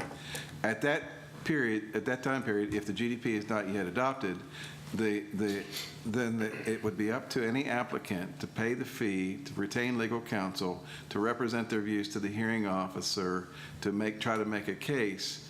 It would be far easier, far less expensive, because they won't have to develop any sort of documentation. They won't have to hire a surveyor or an engineer to put all these plans together for use as their exhibits. It would be far easier for them to make their case or try to make their case through appealing to the council for a comprehensive rezoning change. So that, again, I'm agreeing with Mr. Marzek that any sort of pent-up demand is going to be expressed in terms of an appeal to the council for a comprehensive zoning change. Right. And again, what we're hoping that people will do is they will make use of the processes available to them in the development of the GDP to make application for land use changes. And those land use changes then can be comprehensively evaluated based upon the availability of infrastructure and all the other things that we try to do during the development of the plan. So when we have a land use map that comes out that's ultimately approved, it will reflect some of the land use changes that should occur as a result of some of this demand, but in a way that's supportable. Oh, thank you. Mr. Chair. Thank you. Mr. Smith. Mr. Marzek, or I guess any of the panel members, did you consider the July 1st as the initiation of this bill? I mean, what was the impetus behind the September 1st? The only reason I bring up July 1st is because it's the beginning of our fiscal year. And so it just seemed more fitting if we're going to be changing over from a budgetary standpoint on July 1st with just about everything, why not from a policy standpoint? If we left a standard 45-day approach, the difference between when this bill passes and that 45 days and July 1st is it's practically we're looking at essentially the same time frame. So again, the idea here is when you're looking at taking away a fundamental right, we wanted to make sure that there's adequate notice provided. So something along these lines deserves a little bit more notice than a standard bill was our thinking. Okay, thank you. Madam Auditor, did you? I have been thinking about the December 19 versus the January 20 timeframe. There's not much of a difference there, and the bill calls for it to be the moratorium to end on the earlier of those dates. But if the proposal isn't to the PAB until December of 19, or there's going to be several months of council deliberations, and I'm wondering about having that date be the earlier of the two, and not just place the moratorium end at the end of the council deliberations, for the reasons that we've discussed here. Thank you.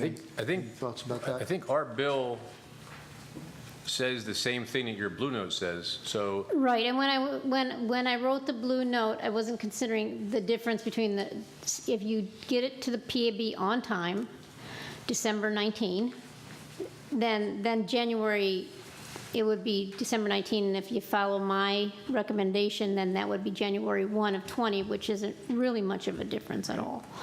And I agree with that. And if you were late on your submission to the PAB and it was in the spring of 2020, then the moratorium would end on January of 2020, which again is going to stretch that process out longer, where changes are being made to it while people are doing their applications. So I think we're agreed. Mr. Chair? Mr. Walker. Mr. Swain, I was not around during the last GDP because that was done prior to us getting on the council, but I'm assuming you were. Is that correct? You were not? No. Darn, I thought you were here longer than we were. Just in the aftermath. Just in the aftermath, okay. I was just curious if anybody was aware that has history, how many changes or if there were any, substantive changes by the council to the GDP through that process. I wasn't paying attention specifically to the GDP. But Just let Mr. Walker finish. I would expect between 10 and 20. Okay, so not remember many. that during the GDP, it's a little different than comp zoning because you're going from a use perspective. You're not going to sort of the more micro zoning level where level. you're saying the intensity perspective. You're looking at larger chunks and saying, this will be our W's area and this will be our C area. Right. And then it's up to the council, once we start doing the individual bills, as to what the intensity of that use is going to be. Right. So you're looking up here, and then you're going down here. So it wasn't a lot of changes, I guess, is what I'm. They weren't were I they can substantive, as pull you the recall? chart for you. I would not characterize any of them as overly controversial from the last chart, but there were several. I would say it was between 10 and 20. Lynn would know as well as I would. Excuse me. Not with comp zoning. I'm saying the GDP. They're different animals. So, but that's Thank you, about Ms. how Day. many there were. I should have asked you, but I deferred to Mr. Swain's gray hair, so I Thank you. thought he might have been around Okay, that's a little fine. longer I'll give than it us. to Mr. Swain. He can answer as many questions as he left. Thank you. Mr. Swain's awesome. We appreciate you. If there are no further comments, we'll open up the public hearing on this. Does anybody like to testify on this matter? Be heard? Oh, we have, Mr. Minahan is signed up. And anyone else who would like to speak? Ms. Flakeston?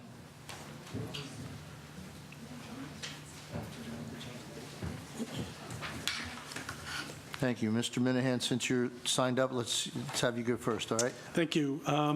Mr. Chairman and council members, I came prepared to raise the exact same date effectiveness question that Mr. Trumbauer has raised.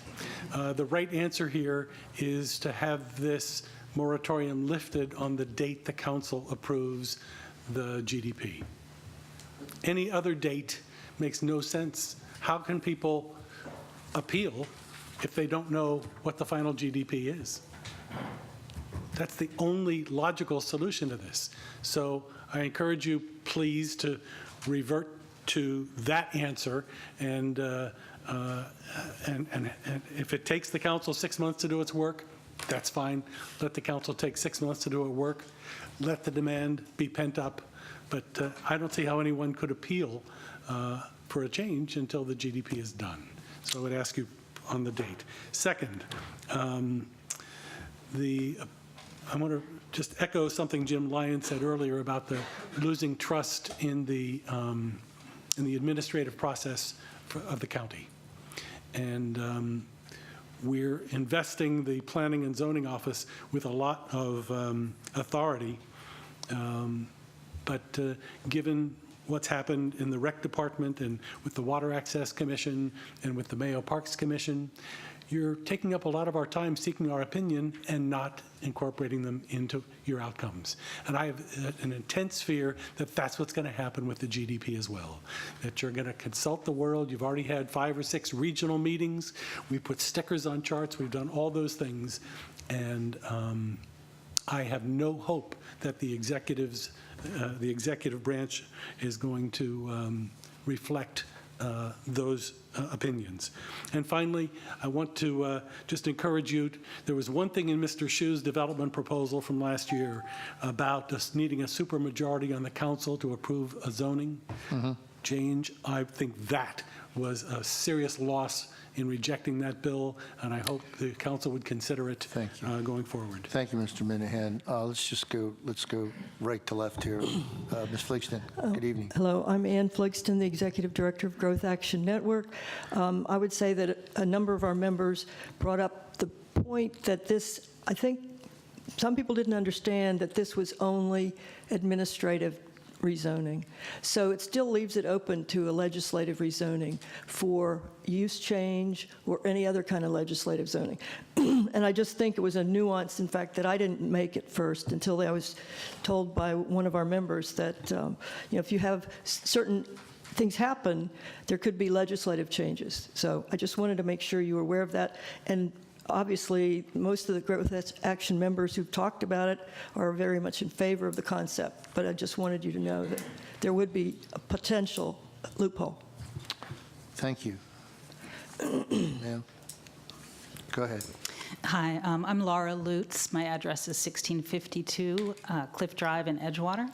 And I'm also in favor of seeing this move forward, but with an end date that corresponds with the approval of the general development plan. If I understand the intent of the moratorium, I don't understand what it achieves to lift the moratorium when the general development plan is still under discussion. And in some ways, I think it leaves us more vulnerable, because if there are instances where they're looking for classifications that would intensify development, they're going to see that spelled out. If it's something they don't want to see in the general development plan, they'll be able to target their efforts there before the plan is complete. I would also say that, while being mindful of private property rights, it is not a fundamental right to have a zoning reclassification. The building rights still exist on that property as they have been currently provided for, and that would still be in place. So I ask that you would consider that in your vote. Thank you very much. Ms. Bender. My name is Lisa Bender, 712 Shore Road, Severna Park, Maryland. I monitored a lot of the last GDP for not just because I was part of the Greater Severna Park Council, and there were several areas that became very controversial when there was upzoning and intense upzoning being proposed during the GDP. So I do urge you to support this bill to help and to try and close any loopholes before they occur, since I think that's one of the places it could occur is if you lift the moratorium before the GDP is completed. I strongly urge you to support this bill. I attended several of the listening sessions, and at every one of them, a major issue of concern was development and overdevelopment, and these were in different areas of the county. I've also appeared several times here to urge you to support previous bills that control the scope of development and intense and overdevelopment. Intense and overdevelopment affects so much. It affects our environmental resources. It affects the traffic, the schools, the county services, the quality of life of all the neighbors around them. I'm glad that the county executive is finally listening to the concerns of Anne Arundel County, like through the listening sessions. And Anne Arundel County is a wonderful place to live, but it was fast becoming the land of endless development instead of the land of pleasant living. So thank you. Thank you, Ms. Bender. Ms. Lilac? Hi, you've heard me before, so okay. I'm really short-winded here. I heard a 9/1 start date for the moratorium. I heard a 7/1 start date. I'm good for as soon as you can get it under to not have any more variances for a moratorium. We've been doing a fast shuffle along the corridor. I don't want to see anything else slip through in the next, given time. And I couldn't agree more with the two previous speakers. Thank you. Thank you very much. That'll conclude the public hearing. Let me ask, is there anybody else who would like to be heard? Come down, sir. Mr. Spadaro. If there's anybody else, please come down now. We're going to close the public hearing, please. Good evening, Mr. Spadaro. I'm president of the Magathie River Association. And I'd like to just state just a few things. I support this bill. I think the moratorium is a good idea. I don't think it goes far enough. At some point, even the best hotel has to put up the no vacancy sign.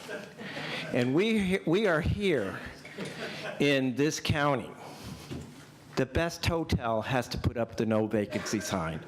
I also believe, and I've changed my mind on this back and forth, that people don't have the right to develop their property. That right only occurs when that development doesn't affect somebody else's right.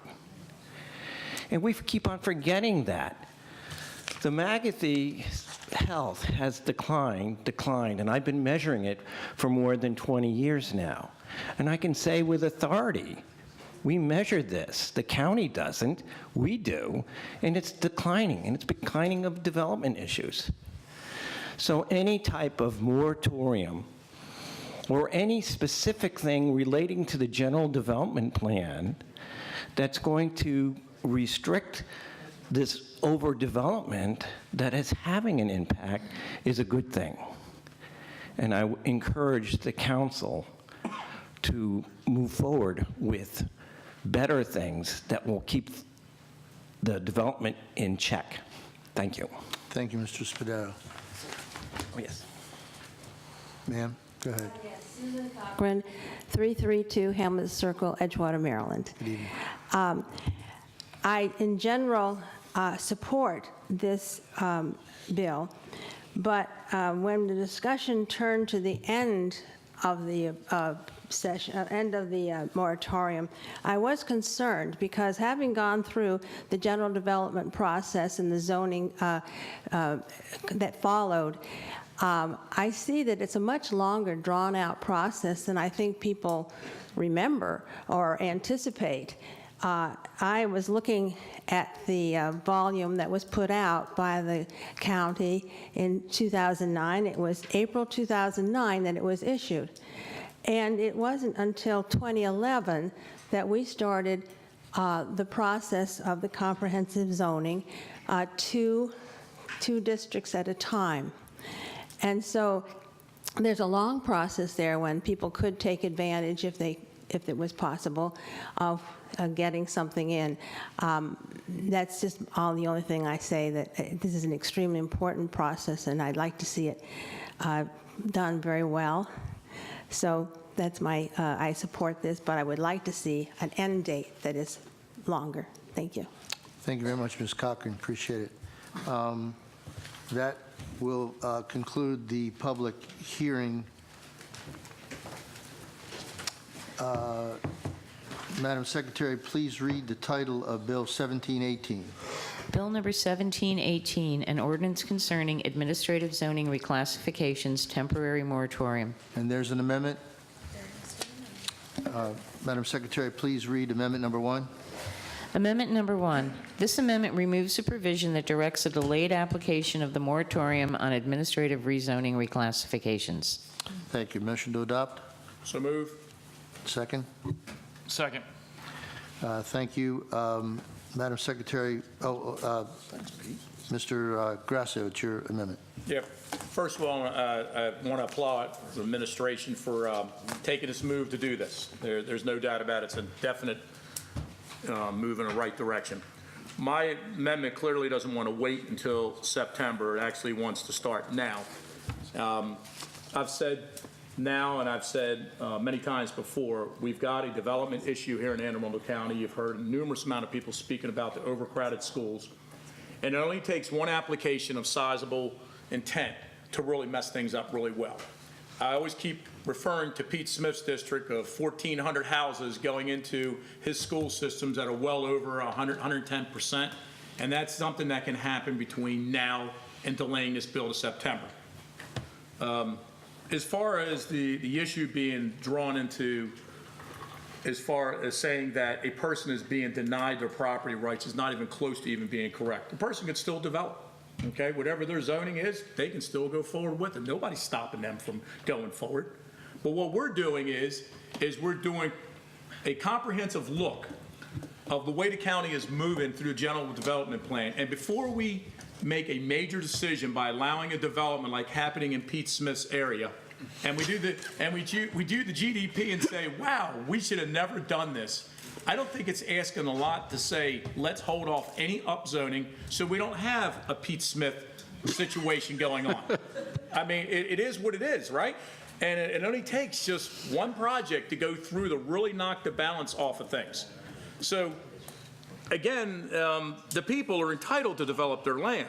They're just being held off for 2 years if they choose, and I hate to use the word, whore their land, okay, to a fact where they just want to exploit the land more than what it is. That's what we're trying to stop here.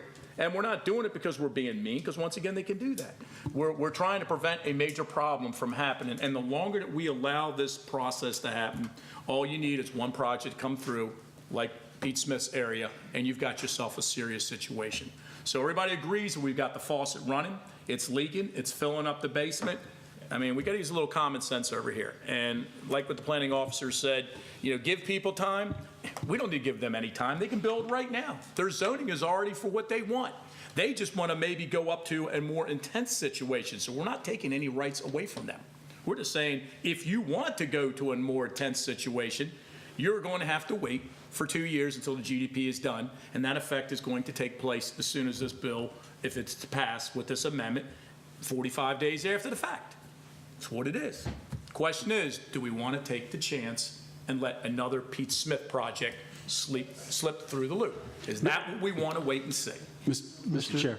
Mr. Smith, it's your turn to talk. I think that was 5, the number of times I heard Pete Smith, but for the record, this large development was approved before this Pete Smith was on the council, and so I just want to make that clear that this is not a Pete Smith's development, it just happens to be in Pete Smith's that district. Pete Smith. That one. Oh, that Pete Smith. We're the real Pete Smith stand up, but this occurred some 10 years ago, almost, when it was approved. So just for the record, this was not completed or approved during this term. Just want to throw that out there. Yeah. Mr. Grasso. Thank you, Mr. Thank you, Smith. Mr. Chair.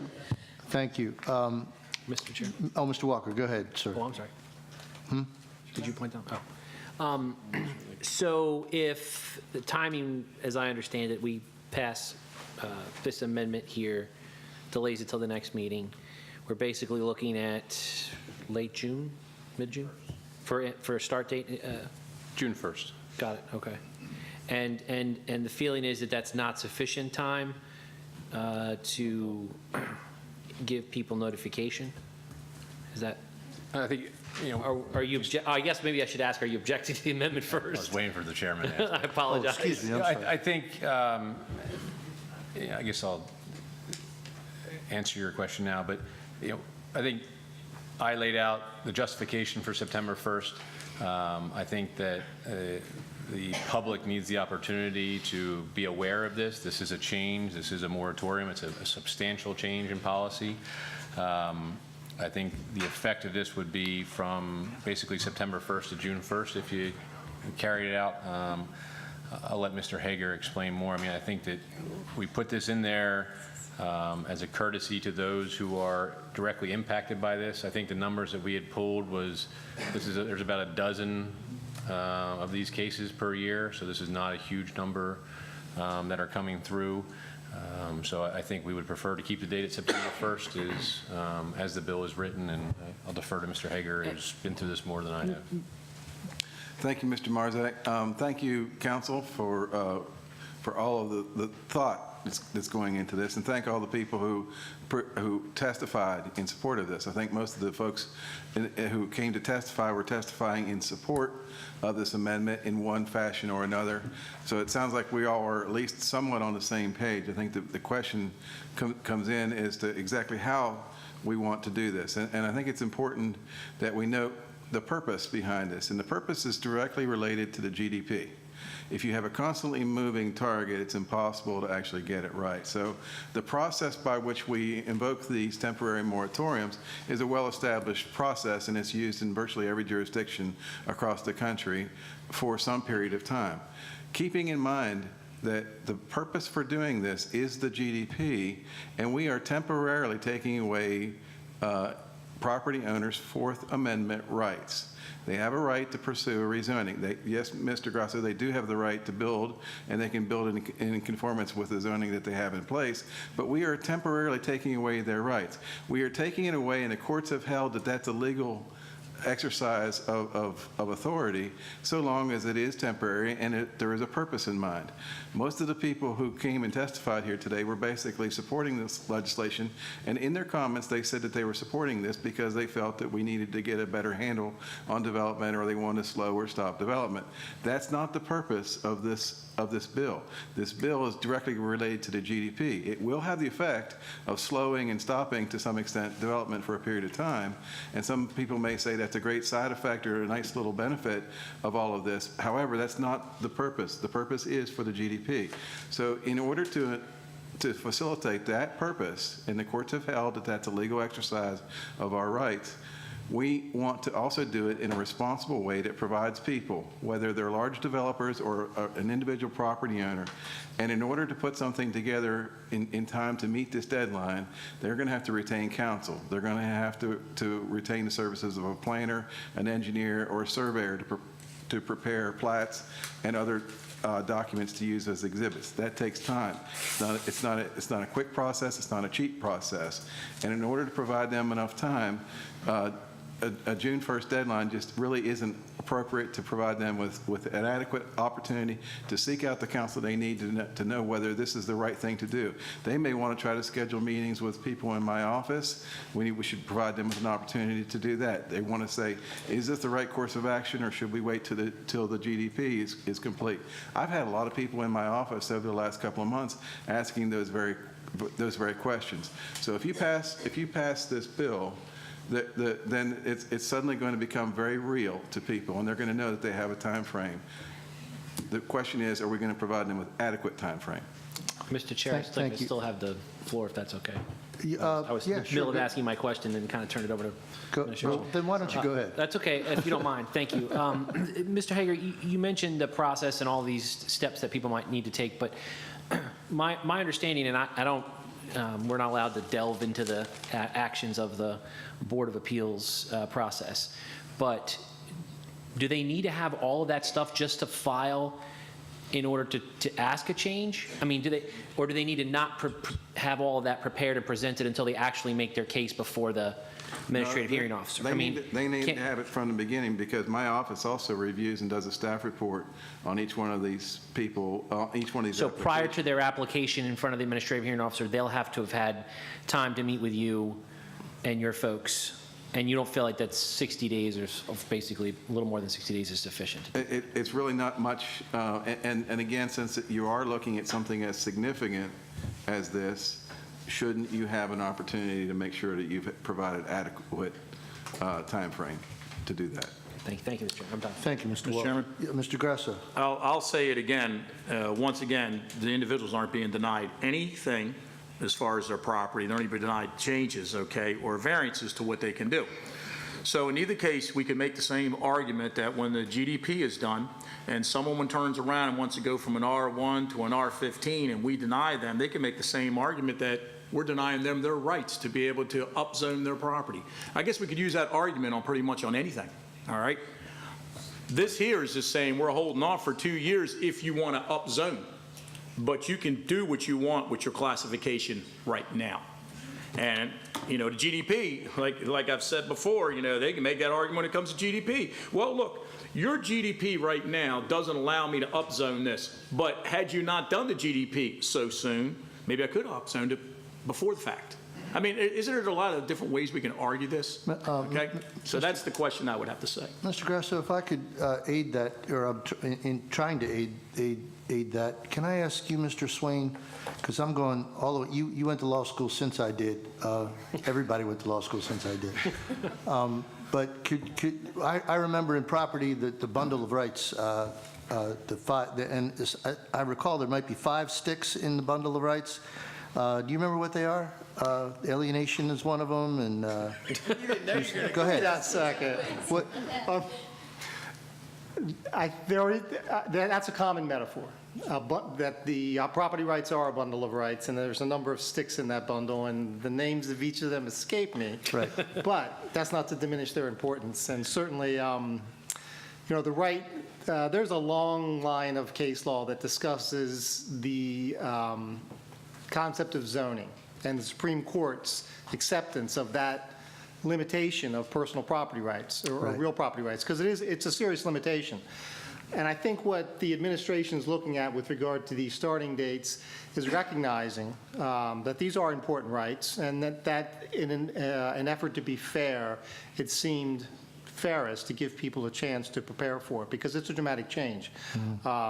And it's not something, as Mr. Marzick said, the Office of Planning and Zoning doesn't get applications every day for rezoning. And it's a big step, and it's a financial commitment for the applicant, because you do have to have engineers and you have to have experts.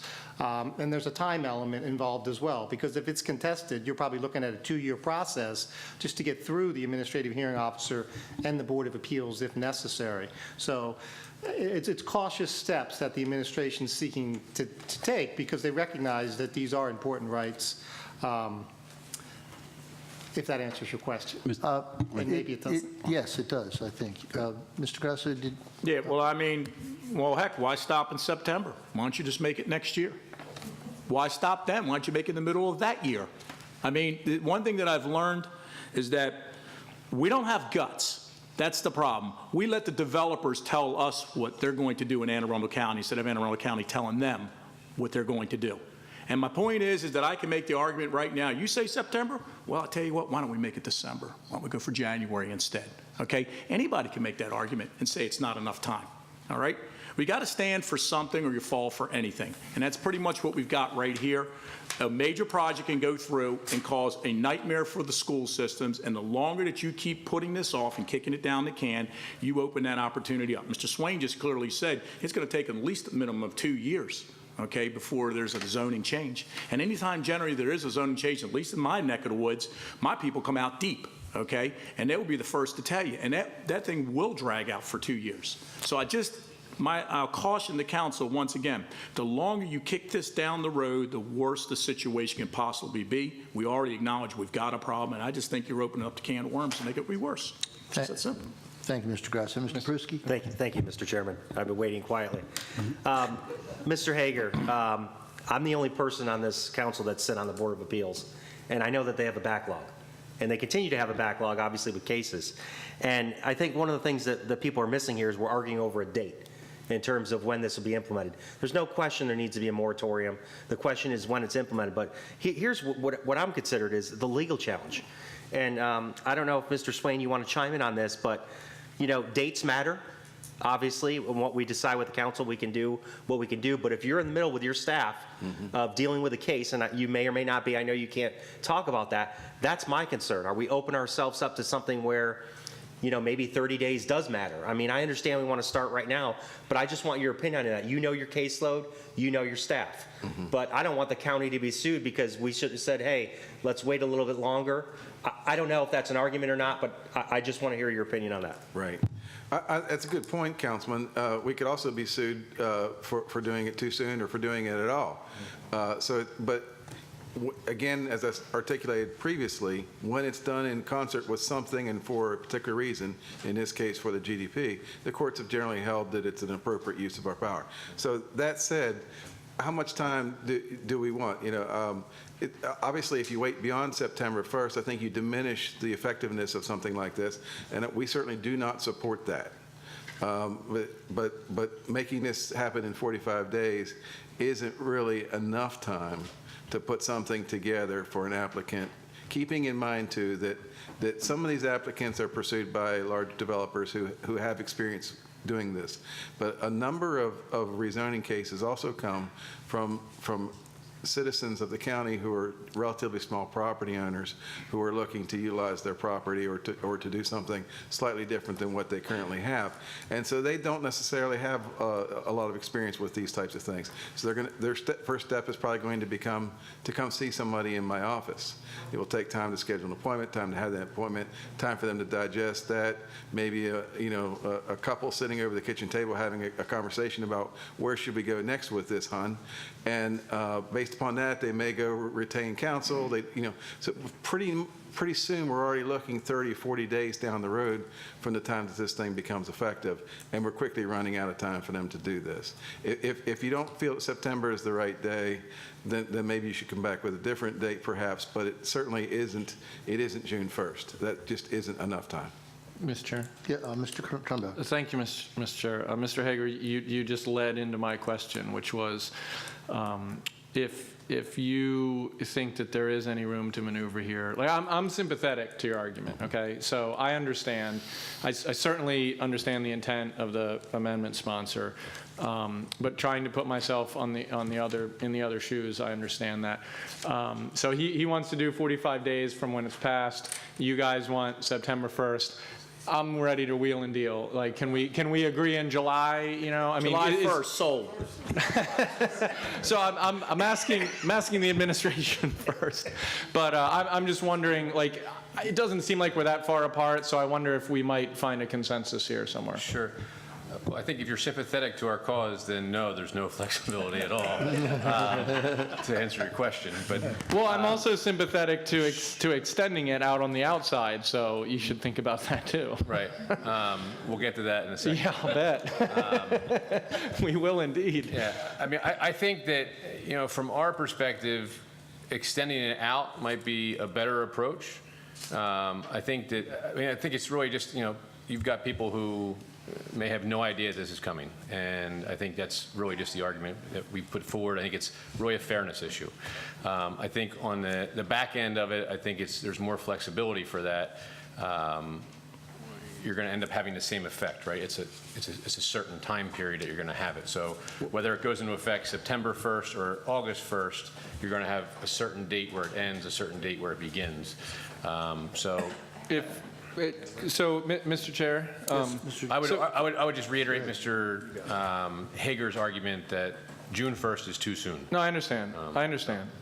So given the administration's response, I mean, we have an amendment before us. I'm actually interested in working on an amendment on the backside. We could pass an amendment now, it delays it, maybe we do another one, or if we'd be willing to kind of consider this comprehensively, maybe we hold the bill, and then I can work on the sponsor and with the administration, and maybe we can do the front and the back end together, come forth with something consensus. If the sponsor is willing to entertain that. If not, we'll vote his amendment. That's no problem. Mr. Grasso? Mr. Chairman, Laura's bringing out an amendment right now, and we'll split the devil with you, July 1st. I don't know if okay, that's an but expression. Let's hold on. I mean, I'm doing the Walker special. Hold on. That is a response, but it's not totally responsive to Mr. Trumbauer's question. Well, I believe, Mr. Chair, so if we vote the July 1st amendment, it has the same effect, because I'll just work on a back-end amendment for the next meeting. So I have no problem with that. And if we have to yeah, it's fine. Mr. Walker? I believe we'd also have to withdraw the current amendment. Yep. Mr. Grasso, would you care to withdraw your amendment? Yes. This current amendment number 1? Yeah. Well, hold on. Let's one thing at a time here. Madam Parliamentarian, would you say what the... Going to make a You motion either need to call the withdraw. question, or you need to withdraw it, and you need your second to withdraw their second. That's correct. Okay, Mr. Grasso, would you... So I'm putting a motion to withdraw. And Mr. Fink? Fink is, I withdraw. Okay, so that takes awesome. care of that. Thank you. Now we need to stall so she can print out the amendment. No, it's already here. No, we're not... Let's talk about Pete's District. That's one. So I think Ms. Gray has a copy of the revised amendment. Do you have a copy? Mr. Chairman, Mr. Marzick. I think Mr. Hager is suggesting to me July 15th might be a better date than July 1st, just to extend that time, but July if 15th. you're willing to be flexible with that, Would that make you guys warm and fuzzy? that would make us warm. Stick a 5 after the 1. Let's go. All right, we're good. July 15th it is, yes? Everybody want to see it? Mr. Marzick, is July 15th Yes, sir. is something you will support? Mr. Grasso, July 15th is something that will be supported? I'm fine with July 15th. Okay, I'm going to have Ms. Gray read. Thank you. That's okay with you, Mr. Chair. Let's do that. Thank you. Say that out loud. Let's go. I'm going to have Ms. Gray read the whole amendment, and since she doesn't have a copy, we can't have a This was some good horse paper to trading. hand out to everybody. Thank you. Officially withdrawn? There you go, Pete. What's your deal? Madam Secretary, would you please read amendment number 2? Amendment number 2. On page 2 of the proposed bill, in line 6, strike September 1, 2018, and substitute July 15, 2018. This amendment changes the date of the application of this ordinance to July 15, 2018. Move to adopt. Second. Madam Secretary, any further discussion? No. Madam Secretary, please call the roll on amendment number 2. Mr. Smith? Aye. Mr. Grasso? Aye. Mr. Fink? Nay. Mr. Pruski? Aye. Mr. Trumbauer? Aye. Mr. Walker? Aye. Mr. Peruka? Aye. 6 in the affirmative, 1 in the negative. Amendment number 2 is adopted. Thank you, Madam Secretary. So Bill number 1718, as amended, will be heard on April 16, 2018. Madam Secretary, please read the title of Bill 1818. Mr. Chairman. Oh, I'm sorry, Mr. Marzick. If you don't mind, Mr. Chairman, just before, if you are going to work on an end date that's going to be different, the one thing I would point out is, I was discussing with Mr. Swain, I wouldn't make it open-ended in a way of when the GDP is adopted. I would make it open-ended in a way when a GDP is adopted or by X date for legal reasons, and I'll defer to Mr. Swain on that. Understood, and I will commit to working with the administration. We'll figure something out. Thank you. Thank you, Mr. Chair. Thank you, Mr. Trumbauer. Madam Secretary, please read the title of Bill 1818. Bill number 1818, an ordinance concerning Board of Appeals variances, Odenton Town Center zoning, administrative hearings, special exceptions. Thank you. Mr. Marzick. Mr. Chairman, members of council, Bernie Marzick, the County Executive's Office, with me at the table, Greg Swain from the Office of Law, and Phil Hager from Planning and Zoning.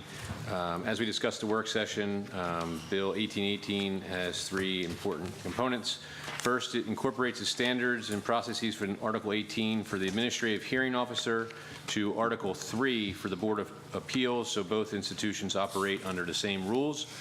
Although they currently are used by the Board of Appeals, this is not and has never been enumerated in Article 3. Second, the bill adds the special exception requirements of the Court of Appeals decision in the Schultz v. Pritz case to Article 18. And finally, the bill requires a finding of comprehensive plan consistency for each and every special exception in the county. This requirement was made mandatory by specific language added to the land use article in 2010 in the General Assembly, and we'll offer an amendment at the appropriate time. Thank you, Mr. Marzick. Any questions? If not, then we'll open the public hearing. Anybody wish to testify on this matter? Seeing no movement, I will close the public hearing. Madam Secretary, please read the title of Bill 1818. Bill number 1818, an ordinance concerning Board of Appeals variances, Odenton Town Center zoning, administrative hearings, special exceptions. There's an amendment. Madam Secretary, please read amendment number 1. Amendment number 1. This amendment grandfathers applications for special exceptions filed before the effective date of the bill and makes sections 31208A7 and 1816304A7 contained in the bill contingent on the taking effect of the next general development plan by July 1, 2022. Thank you, Madam Secretary. Mr. Marzick?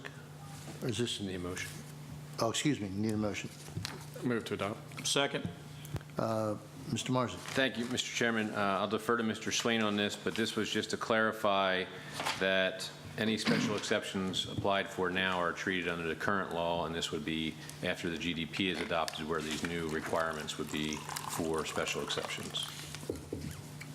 Mr. Swain? That's all correct. I really don't have anything to add to that, other than one of the reasons why we provided sort of this grace period is with land use law, unlike a lot of other types of law, bills are applied retroactively when cases are in litigation.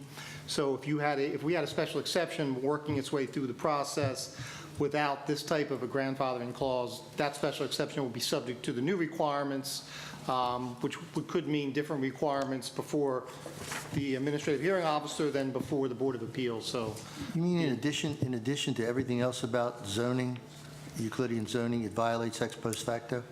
well, it doesn't violate ex post facto. Of course but it has been held to apply retroactively to cases in process. Thank you, sir. Appreciate that explanation. Mr. Chair. Mr. Smith? Mr. Pruski, since the OTT is in your district, certainly want your response to these amendments. Yeah, I have no comment. I mean, certainly we just have to comply with what was passed by the General Assembly. Okay, any further discussion, comment? Madam Secretary, would you please call the roll on amendment number 1? Mr. Smith? Aye. Mr. Grasso? Aye. Mr. Fink? Mr. Pruski? Aye. Mr. Trumbauer? Aye. Mr. Walker? Aye. Mr. Peruka? Aye. 7 in the affirmative, none in the negative. Amendment number 1 is adopted. All right, then, Bill number 1818 as amendment will be heard on April 16, 2018. Madam Secretary, please read the title of Bill 1918. Bill number 1918, an ordinance concerning zoning, administrative hearings, notices, and signs. Thank you. Mr. Marzick? Mr. Chairman, members of the council, Bernie Marzick, the County Executive's Office, with me at the table Phil Hager from Planning and Zoning, Greg Swain from the Office of Law. As we discussed at the work session, Bill 1918 increases transparency for the administrative hearings by increasing the physical distance for notification of a pending administrative hearing. The present code requires notice for properties within 175 feet radius of the subject property. This bill will increase it to 300 feet. Additionally, this proposal requires that all confronting and adjoining properties receive notice regardless of the distance, and if 300-foot distance provision fails to provide notice to all confronting and adjoining properties within a 300-foot radius, then all property owners whose property confront or adjoin those that receive the notice shall also receive notice. Makes sense to you. The bill will also address our often heard complaints that the notice is not adequate for this. So we would ask you to support our amendments tonight and support this bill when it is up for final adoption. We have 2 amendments we'll offer at the appropriate time. Mr. Trumbauer? Thank you, Mr. Chair. I like this bill. I like this bill so much. At the work session, I requested to be listed as a co-sponsor. I didn't see that on my copy, and I just wanted to confirm with the Madam Administrator that Mr. Trumbauer is listed as a co-sponsor. Thank you. Thank you. Mr. Walker, are you? Oh, no, sorry. Anybody? Any other discussion? Madam Auditor. One of the items I had listed in my blue letter about this bill was that what happens if they omit an address and therefore they don't get notice? How are we going to make sure that we've got everybody on the list? And I did, after the blue letter, I got a response to say you already have a system plan, but I'd like to, can you explain what your system is going to be to confirm that they've got all the addresses?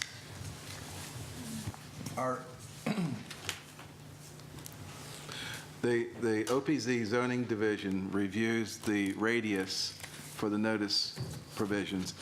Utilizing our geocortex, they identify the property owners and compare that with the list that is provided by the applicant to verify that they are in fact the same. That process is currently being done. Thank you. Mr. Trumbauer? So anything? just, I guess, a follow-up. So I believe that process is great. Just what happens if it doesn't work? I mean, if there's one that's missed, you know, can a citizen, a resident say, hey, I didn't get a notice, and they can stop the proceedings? Or I just wonder if that's built in to this at all. I mean, if the process fails, is there a scenario, or are we in Never Never Land?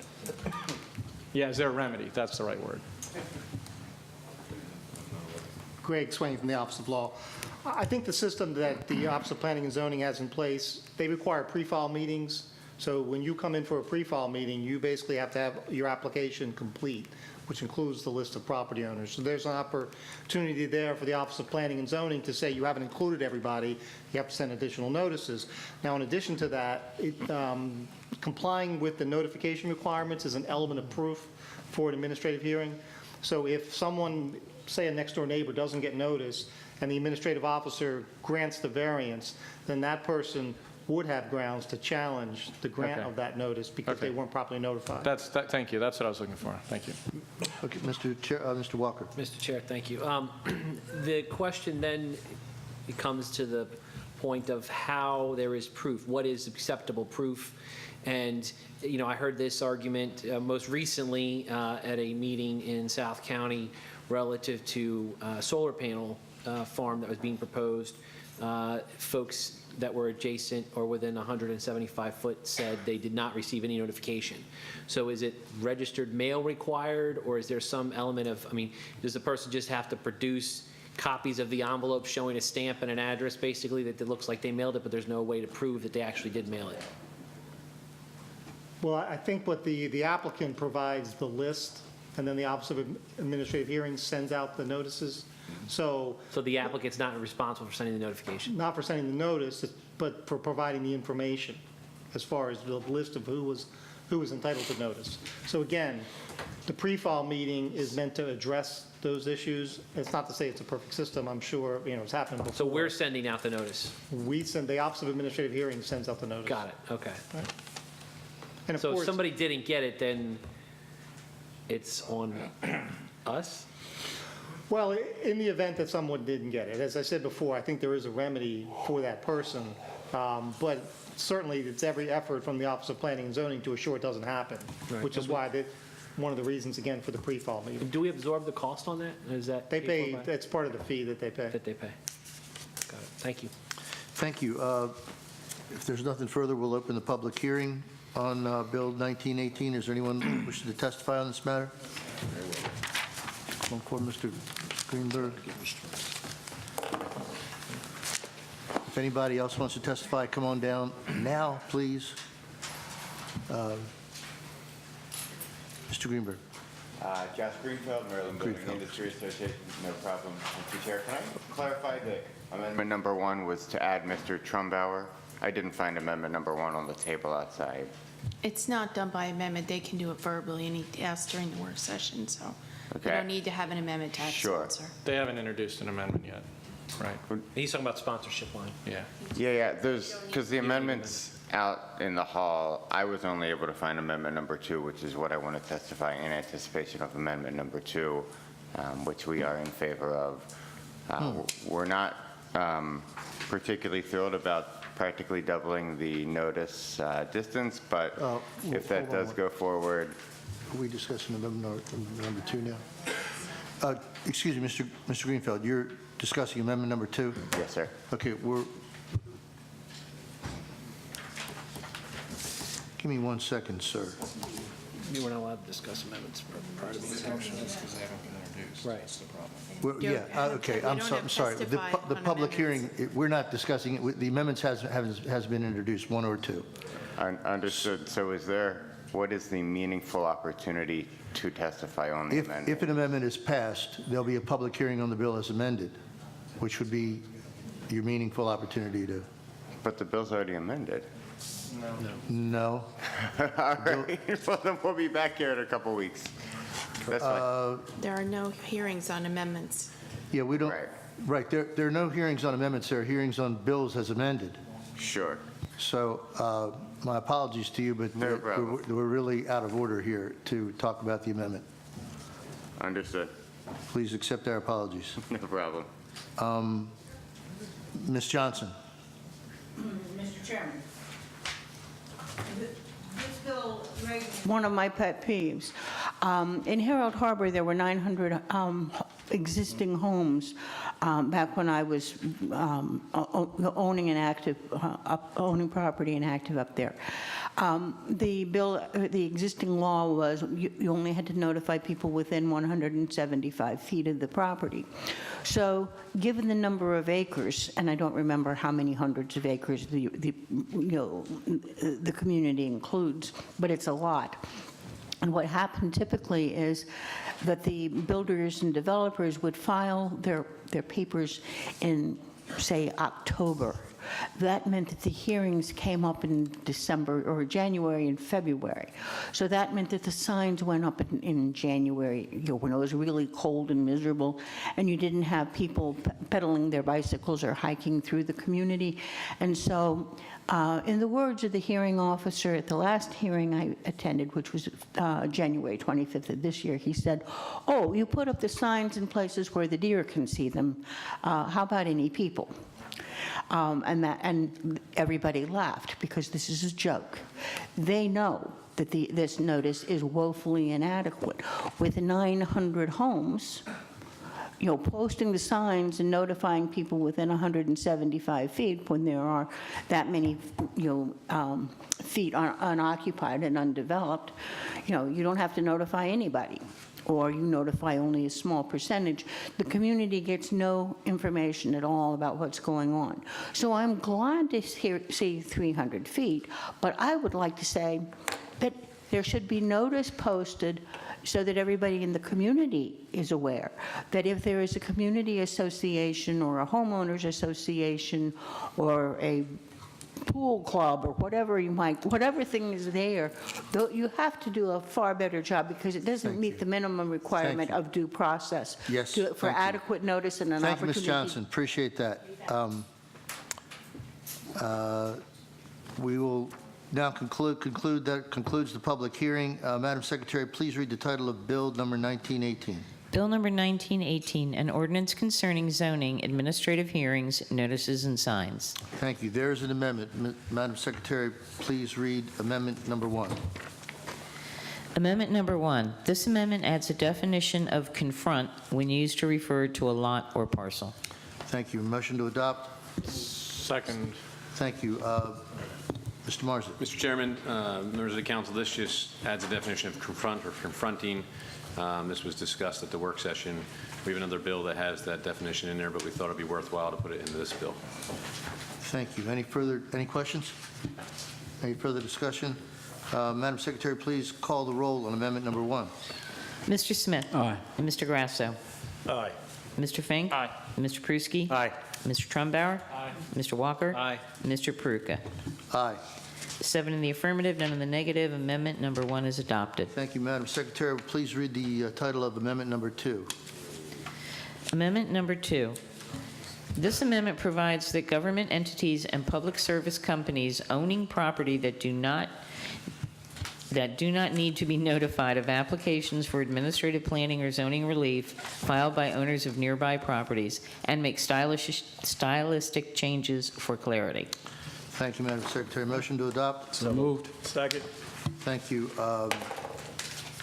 Mr. Marsden. Mr. Chairman, members of the council, this amendment would exempt properties that are public properties or properties that are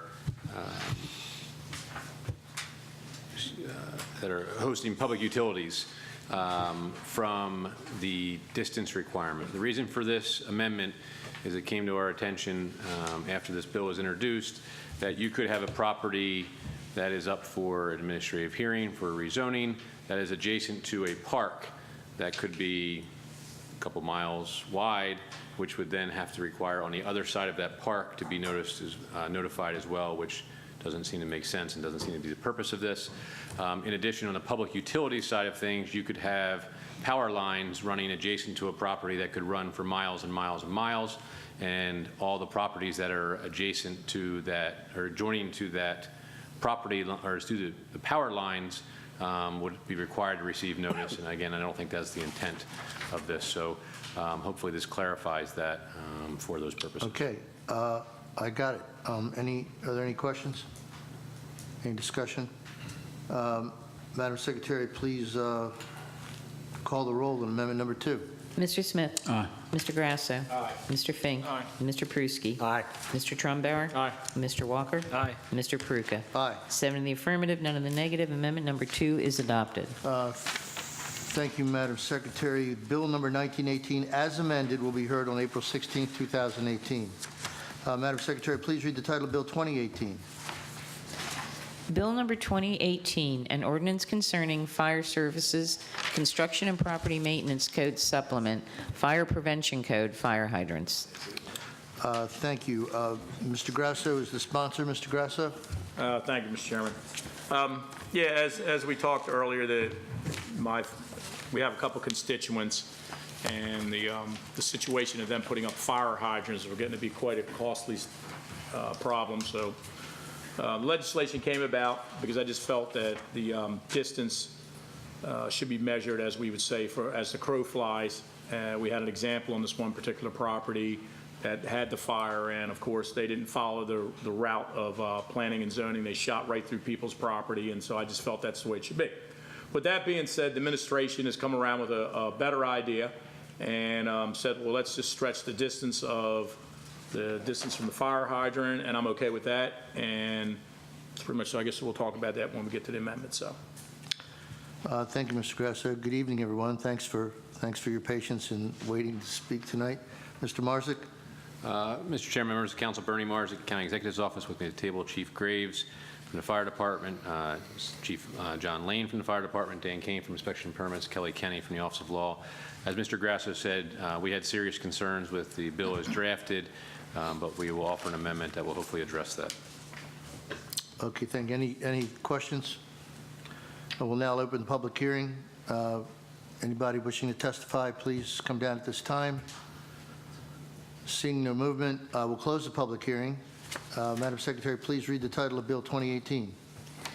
Bill number 2018, an ordinance concerning fire services, construction and property maintenance code supplement, fire prevention code, fire hydrants. If there's no more discussion at this point, there is an amendment.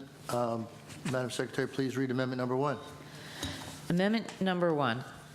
This amendment removes a certain requirement for payment for use of private fire hydrants, requires the measurement from a new building or addition to a fire hydrant be along an approved route, modifies the required distance from a new building or new addition to a fire hydrant from 300 feet to 400 feet, and strikes language allowing the distance requirement be measured from a private fire hydrant. Move to adopt. Second.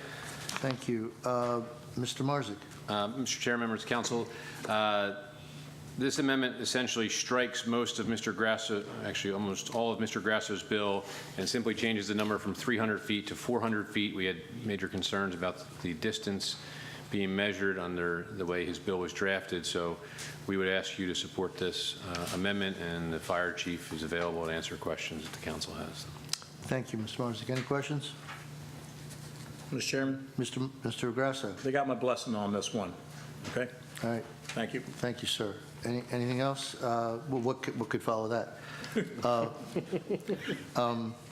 Madam Secretary, please read the title of amendment number 1. No, you want me to call the roll? Call the roll. You want me Madam Secretary, would you call the roll? I will. Mr. Smith? Aye. Mr. Grasso? Aye. Mr. Fink? Aye. Mr. Pruski? Aye. Mr. Trumbauer? Aye. Mr. Walker? Aye. Mr. Peruka? Aye. 7 in the affirmative, none in the negative. Amendment number 1 is adopted. Thank you, Madam Secretary. Please read the title of resolution number 618. Resolution number 618. Oh, excuse me, Madam Secretary, let me interrupt. Bill number 2018 as amended will be heard on April 16, 2018. I'm sorry, now, Madam Secretary, please read the title of Resolution 618. Resolution 618, a resolution proposing an amendment to the Charter of Anne Arundel County to add a provision requiring a comprehensive zoning bill and all amendments be consistent with the county's general development plan as determined by the Planning and Zoning Officer. Thank you, Madam Secretary. Mr. Marzick. Mr. Chairman, members of the council, Bernie Marzick in the County Executive's Office. With me at the table, Greg Swain from the Office of Law, and Phil Hager, Planning and Zoning Officer. As we discussed at the work session, Resolution 618 is a charter amendment that would require all comprehensive zoning amendments to be consistent with the general development plan. This determination will be made by the Planning and Zoning Officer. This resolution provides for the teeth that many in the public have been asking for the general development plan, and would increase the transparency and the comprehensive zoning process that the council has also been asking for under Mr. Trumbauer's prior charter amendment. This will also ensure that the technical work of the staff, the Critical Area Commission, and the citizens who contributed to the general development plan are not ignored. We hope the council will support this resolution tonight, and we'd be happy to answer any questions the council has. Thank you, Mr. Marzick. Mr. Pruski. Yes, thank you, Mr. Chairman. I wanted to ask the auditor, because I paid very close attention to the blue letter about your cautions with this bill, and if you could just kind of reiterate that for the public. Yes, the concern that I noted in the blue letter was that if the council's action on something is limited to a certification by an administrative appointee, then the council is not the final policy determinant on that matter. So it puts a decision of the administration in control of a council decision, is what I'm saying. So if I could give a scenario to the council and the public, many people think about upzoning for the comprehensive plan when we review the GDP. If this council, the 7 members, voted to downzone a property and the administration or the folks here said no, we wouldn't have any say. You have to think about both sides of the coin for this. So while it sounds well intended, I certainly appreciate your concerns. Thank you. Mr. Chair. Mr. Walker. I would just like to add one other thing to that. Having been through the comprehensive rezoning process myself, after that process that we went through, we did pass a bill that removed line item veto for the county executive, and that was approved by the voters. However, we did leave line item veto in place for comprehensive rezoning bills. So in the case that there is a change that is made by the council that the administration disagrees with, they have the opportunity to veto that individual parcel or property change and issue a letter or a statement, which they typically do, along with their veto explaining why they're vetoing it. And they're welcome to put in that letter why, that they feel like it's inconsistent with the general development plan, and then the council would have to provide a 5-vote supermajority to override that veto. So I just want to remind folks of that as well. Thank you. So just to clarify, you're saying that a process currently exists and to... If the administration, so when me and Mr. Fink and Mr. Grasso and Mr. Trumbauer were first elected, the county executive had line item veto on any bill. So if there was a amendment that was introduced to a bill the county executive did not like, he or she could strike that amendment from the bill. Right. And then the council would require a supermajority of the council to override. We, at some point before, I believe it was the 2012 election, put on the ballot a question that would removed the line item veto authority of the county executive on individual pieces of legislation. Right.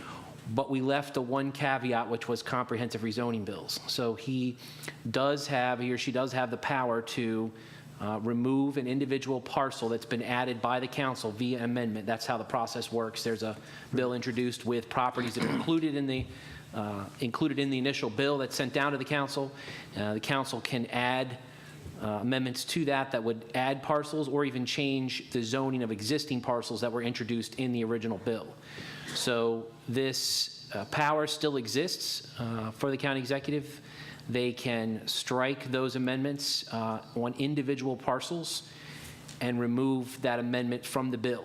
The action then would be back to the council to override that veto, and it would require a supermajority vote of the council to override the veto and keep that property change the way the council passed it initially. Right. So if I could grossly summarize that, you're saying the teeth already exist. Yes, and as a matter of fact, during the comprehensive zoning process, there were a number of properties that were vetoed, and in fact, were overridden in some cases and were not overridden in other cases. So. Okay. Thank you very much. Mr. Chairman. Mr. Trumbo. Thank you, Mr. Chair. So I do have some concern about consolidating the power with the executive branch on this, but I think I'm okay. I'm willing to live with that. My interest in whether or not this is a good idea gets more along the lines of scenarios that may play out during the process. And so Mr. Pruski mentioned one, perhaps there's an opportunity to do a downzoning to address a community concern or something. I don't think you guys got an opportunity to comment on that, but if you would speak to that, and then I have a couple other scenarios to run past you as well. Thank you. Phil Hager, Planning and Zoning Officer. I have a number of things that I'll say, but I'll just respond initially, and then hopefully there'll be an opportunity to provide some additional input later on. The goal here is to strengthen the GDP and the GDP's associated processes, not to consolidate power within one body of government or another. The rezoning that would be that would be the focus of a consistency argument is coming directly from the land use element of the GDP that you adopt. So the actions that we would be asking you to be consistent with are the actions that you yourself are taking in approving the GDP. Because anything that you would be asked that in the example that Mr. Pruski offered, the feedback from the administration is going to have to be, does that upzoning or that downzoning conform to the recommendations that were identified in the land use element of that plan? That is also what's required in the land use article of the annotated code. All implementation actions have to be consistent with the adopted comprehensive plan, and the most important and most significant implementation action is in fact the comprehensive rezoning. So I appreciate that, Mr. Hager. I guess from my experience along with my colleagues that were here during the last comprehensive rezoning, there was a significant period of time that passed between the GDP and the comprehensive rezoning during that time. And I know the intention is to follow them pretty closely this time, but even if that is true, if it follows anything along the same type of procedure as last time, there could still be a year. I mean, the next council could adopt the GDP, and then if it was anything like last time, there'll be a series of comprehensive rezoning bills. They each have to run their course. So it took us the better part of a year to get through all of comprehensive rezoning, and that doesn't maybe sound like a lot of time, but things can change. So there may be a community need that needs to be addressed, or there may be some other thing that we have to react to, and I'm just worried that this is a level of rigidity or rigidness or unflexibility. I'm not being articulate, but sometimes you have to look for creative solutions in these issues, and I'll give you a real-world example, and I honestly don't know how this would play out, but in District 6, during comprehensive rezoning, we had a developer just outside the parole center that wanted to do a commercial development. The community didn't like that. I kind of stepped in and worked with the county executive at the time, and we all kind of agreed on, I guess, mid-density residential there that everyone could live with. I'm not sure if that scenario would be compatible with a rigid interpretation like this. And I know a lot of times the politics goes bad. Sometimes we're able to use this office to work out things to the benefit of the community and often the landowner. And that did happen a couple times. What you hear about are the bad apple examples, but that did happen. So that's kind of what I'm worried about. And I understand your concern. At the risk of being verbose, let me throw out the idea that the GDP is Anne Arundel County's comprehensive plan. What makes it comprehensive? It's comprehensive because it's countywide, because there's multiple elements that are all interlinked and are all interdependent upon one another, and it's that relationship that makes them comprehensive. What also plays an important role in the comprehensive planning aspect is that there's a rigorous public engagement process that's required by state law and by custom and practice of a local jurisdiction. So all of those things together make this the document that is seen to be the benchmark. It's the same benchmark that's utilized in zoning map amendments or piecemeal rezonings when a determination is made there with regards to consistency. What essentially you are saying, if you're willing to disregard the consistency argument, is that the technical staff that was involved in the development of the plan, the work and analysis that was done, and most importantly, the public will, which is expressed through this document, is not important, and it's not something that we want to follow. So therefore, you're going to disregard it and allow things that are not consistent with the land use element to be moved forward in terms of rezoning. That's not how we want to do things, I don't think. It's certainly not how the state land use article is structured. And if there is something along the lines of what you talk about in your real-life example, Mr. Trumbauer, what can be accomplished in a case like that is you go back and you look at amending the plan. You amend the plan, and that amendment process is also a public engagement process. So you're assured of getting an outcome out of that process. You may not like the outcome because the public may come out very vociferously in opposition, or they might say, okay, we see the point, we agree. But the amendment to the GDP process is the way that you would go about settling that thing. The arbiter that was determined for consistency is the land use element of the GDP. If you want to find a different way other than having the planning and zoning officer be labeled as the arbiter of consistency, when we were drafting the bill, the idea was that, okay, so the land use element is the benchmark that you're using, but who actually has to express what that is? So it was determined to be the planning and zoning officer. If you want to reside that in another entity, that's something that certainly could be looked at, but the consistency is what it's about. Certainly. One last question. It's a short one, Mr. Chair. Yes, we have. Yeah, go ahead. Thank you. So I appreciate that, and I guess I'm less interested in finding another entity to be the arbitrator. I just think that would be complex. But I wonder, have you considered an opportunity if the council or if some community organization or someone, if they disagreed with the planning officer's opinion, is there any recourse to appeal it potentially to the planning advisory board or something like that? I just wonder if that's a scenario that might play out. Well, every decision is appealable. So that would be appealable to the Board of Appeals? Mm-hmm. Like any other administrative decision? Okay. Okay, very good. Thank you. Thank you, Mr. Thank you. May I, hold on, there's a couple people waiting. Mr. Smith, let me. Did you want to go? Would you go ahead, Mr. Smith? All right.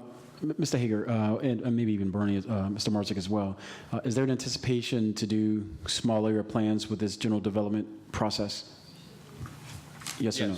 Yes, we have the bill down before you. They'll be heard, I believe, in 2 weeks. How many of those small area, it's for the entire? I think the bill calls for a minimum of 7. Minimum of 7. I was speaking to some individuals earlier today about this resolution, and what I think their greatest concern was when we go through this general development plan, it appeared that they were concerned about last-minute amendments making themselves into the process, just like I think Mr. Trumbauer introduced a bill last year, I think it was, that talked about these last-minute additions to zoning changes. And so at the heart of it, for me, it felt like that was the crux, at least for those individuals, of trying to find a solution to that. I am not sure that I'm supportive of sort of delegating or relegating this authority, if you will. In my mind, it appears like it goes into one entity, whereas if it's the 7 of us are elected. earlier today, there were dozens of folks who complained about development, and it wasn't the council that sort of had impacts on a lot of those. It was the planning officer. And so the interpretation of the planning officer goes a long way into how these bills or land use policies are sort of implemented. So I'm not sure I'm ready to sort of just, hand that over, because at the end of the day, I'm the one that's still held accountable for it at the voting pot. And so that's sort of my comments I want to make on that. Thank you. Thank you, Mr. Smith. Madam Parliamentarian had some concerns. I raised a number of them already at the work session, so there were just a couple things that I've heard tonight. Comparing this to piecemeal rezoning, which it's different in that there's a presumption of correctness that goes along with the comprehensive process. Somewhat left out of their administration's comments is the final piece of that process is coming to the county council and vetting all of the things that the administration has placed in their bill. And essentially by taking the vetting process away, by making it the final stamp on this be the planning officer, is quite different from the scheme that we have in our code. And again, we talked about the revision of the charter in regard to comprehensive rezoning. What Mr. Walker sort of did not include is that they've also included, the Charter Revision Commission have considered whether or not we need a planning commission here in Anne Arundel County. And one of the reasons why the idea doesn't go through is because we have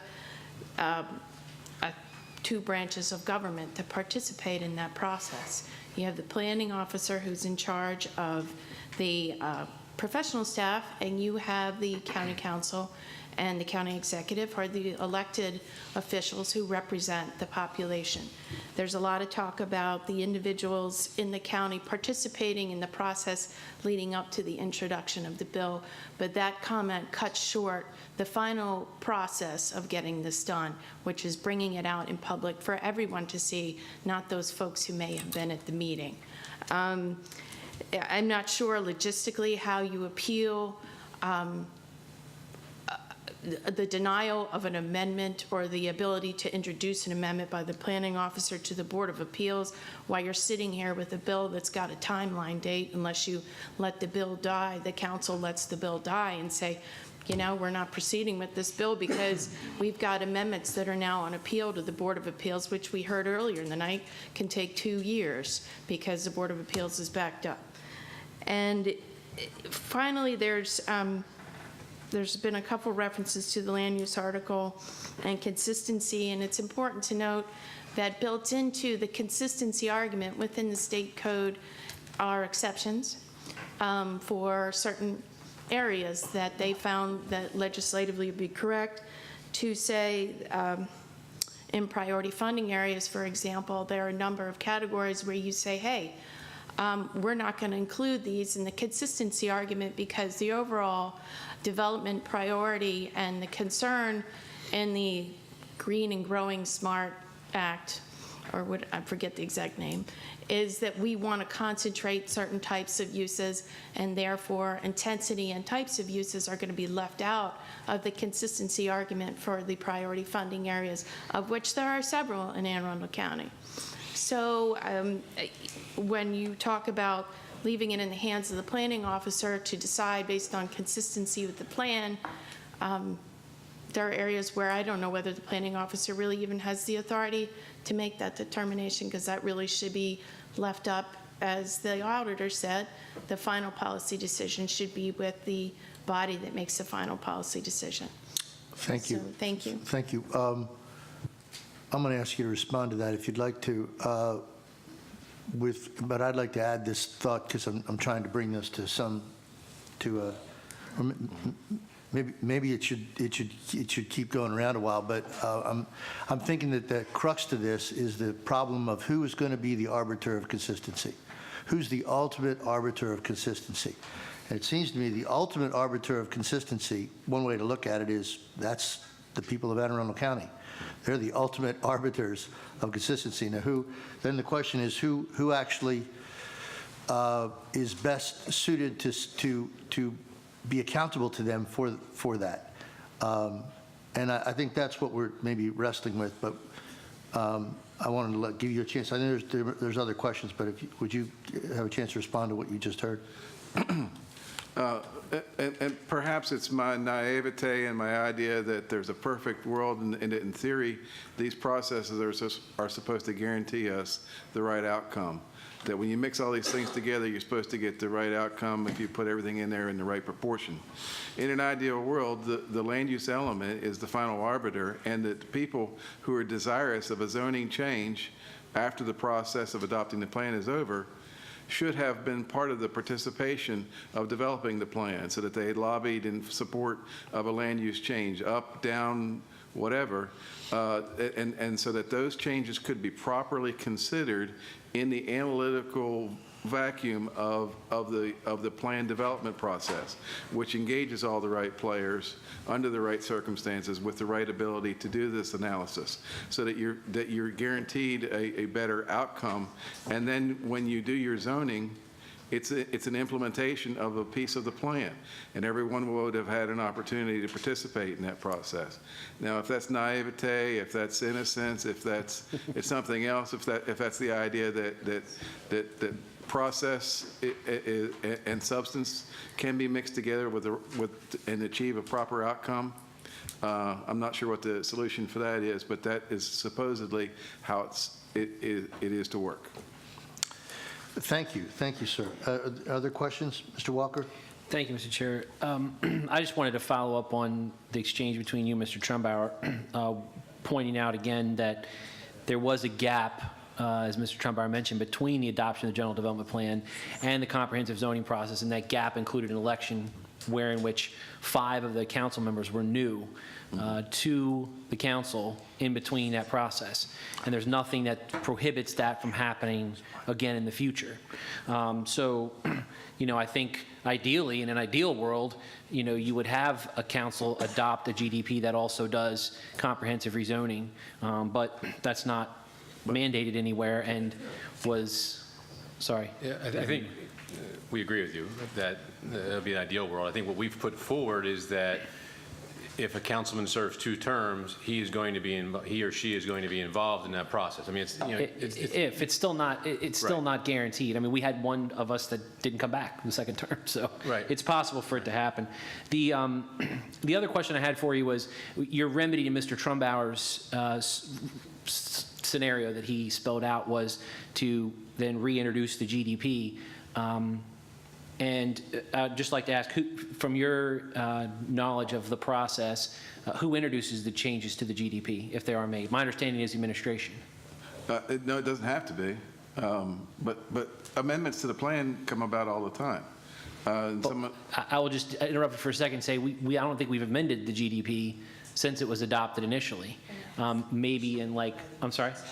The planning officer has to initiate those. I thought it was the planning officer as well, Ms. Tate, thank you. Master plan or the GDP, it has to come from the planning office, yes. That's what I thought. So that was my point was that in asking that question, because I assumed the answer was that because we've been through this process before, because after we got through the comprehensive rezoning, there was discussion about amending the GDP, and that was basically summarily denied. The administration refused to do it.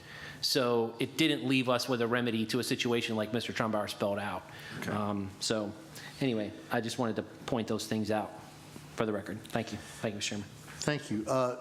Anything else you want to add, before Mr. Marzick? No, sir. Mr. Hager? Thank you. Let's then open the public. Mr. Chair.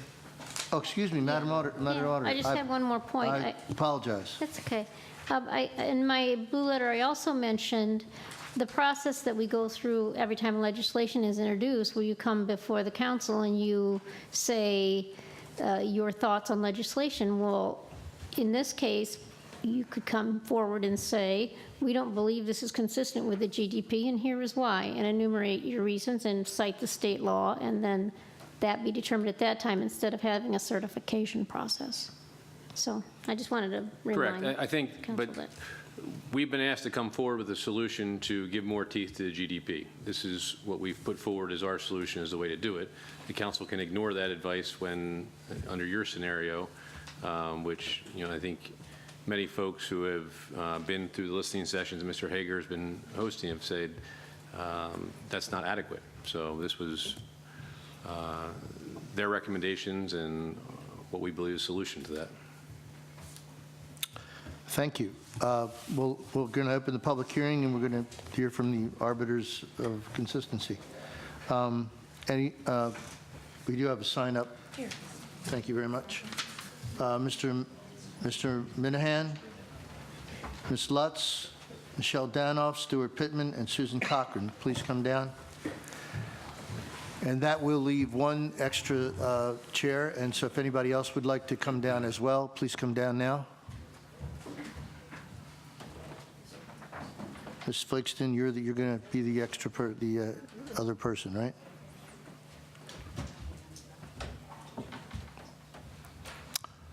Okay, Mr. Minahan. Thank you, Mr. Chair and council members. Listen, I applaud the idea of putting more teeth into the GDP. I think that's a really good idea. And as I read this bill, you're asking the zoning officer to give advice to the council about whether or not a particular action is consistent with the GDP. I don't see any problem with that. My challenge here is that two things. As I said earlier, I don't have trust that the GDP is going to reflect the input of the citizens. I don't trust the administration to account for the voices of all the people who have been consulted. And if, in fact, this gives the administration more authority to enforce a GDP that is badly constructed or that is not reflective of the citizens' input, then I think we've got a problem.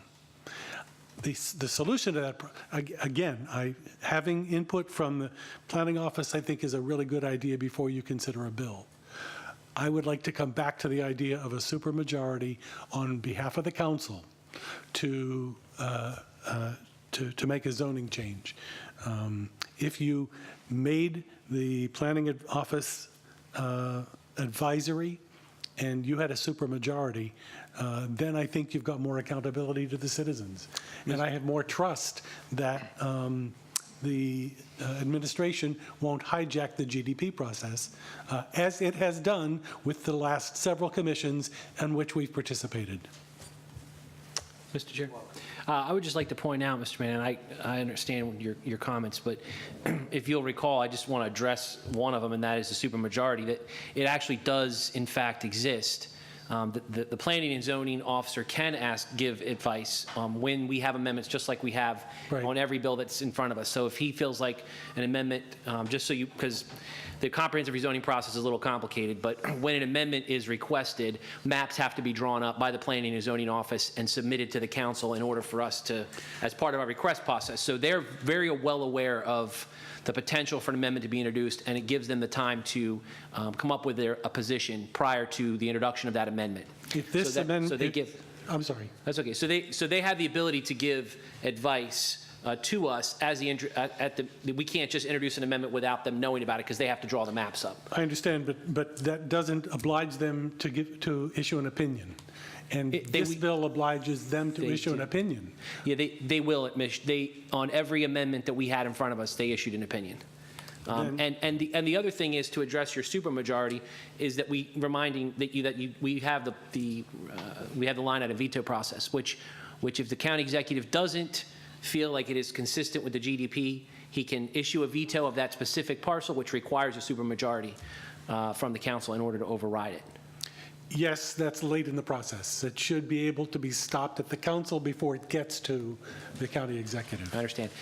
Just one other question to follow up as well, Mr. Chair. Thank you. I'm assuming that you're aware of the process that's proposed as far as the I know you all are working on your Envision Mayo small area plan, and what the administration is proposing is small area plans be for the GDP, but not for this GDP. Yes. I'm assuming that you're supportive of small area plans for this GDP as well as for future. Why have a small area plan after the GDP is done? the executive's proposal is ridiculous. Thank you. Now, Thank you, I Mr. did infer from something said earlier, sorry to take so much time, that someone's going to recommend small area plans be done quickly in the next period of time, and if that's input to the GDP, I think that's great. Anything afterwards is ridiculous. Thank you. We'll stay on topic here. Thank you very much, Mr. Bingham. Ms. Lutz. Hi, yeah, Laura Lutz, 1652, it's okay, 1652 Cliff Drive in Edgewater. I want to thank Mr. Hager and his team for bringing this forward because the issue of consistency and follow-through on plans is resounding loud and clear at the GDP listening sessions, at every public gathering involved with community issues that I attend or help plan. If this bill is not the answer, I ask that you do not ignore the need. I'm hearing that there's some belief that the systems in place provide for the follow-through and accountability that citizens are looking for. And if those tools are potentially effective, I have to tell you that the citizens that I encounter strongly believe they are not. On the Mayo Peninsula, when we've been working with citizens to share information and get dialogue more widespread, over and over again, they ask us, why bother? And the phrase is, the county's going to do what the county's going to do. Now, we've been able to overcome that hump in many instances, and we've definitely got a very informed and active citizenry on the Mayo Peninsula. But the bottom line is, that is the perception. And consistency, if the plan does not have teeth in some form to make sure it is enforced, then it is the general belief that more often than not, there will be personal decisions and influence and things that affect places that are near and dear to us that we are not empowered to impact, because the plan will move forward and then it will be changed. So, if this bill is not the right solution, then I really ask that the council think about what is and show the leadership in coming up with creative solutions. Thank you. Thank you very much. Ms. Danoff, you're listed? No? Thank you. Mr. Pittman, good evening again. Thank you. I came up partly because I have testimony on all four of these bills that I hadn't introduced, so that there's copies of this to pass out that you can look at later. And my only comment on this one is that when I saw it, I realized it was going to be a problem because there's going to be a power struggle between the county executive and the county council on this, and I doubted that it would pass, and it sounds like it's unlikely that it will pass. But I also agree that with Laura, that don't give up on this, because there's consensus that we want to have the general development plan adhered to in this county. And we know that the Office of Law has actually said in the courts that it's merely guidance, and most counties don't see it that way. The attorneys on the environmental side that were in those cases didn't see it that way, and we need to figure out a way to get the general development plan adhered to in this county. Thank you very much, sir. Ms. Cochran? Susan Cochran, 332 Hamlet Circle, Edgewater, Maryland. I urge the County Council to approve Resolution 618. Some of you recall a very difficult time in 2011 when the comprehensive zoning process, when amendment after amendment was proposed by members of the County Council that did not conform to the approved general development plan, and that had been disapproved by the Office of Planning and Zoning, or even were submitted too late to be fully considered by the department. The GDP, as you recall, went through the County Council for approval, and they were representatives of the county citizens. Several amendments were approved, and by 2009, the GOP was adopted, and then that protracted comprehensive process began. They had 90 amendments proposed, and then there were 40 more that were vetted. About 50 were presented to the County Council. 40 more were added by prerogative of the County Council members. Now, there were clear criteria in the comprehensive zoning GDP for, the GDP clearly stated 3 criteria for comprehensive zoning changes. It had to be,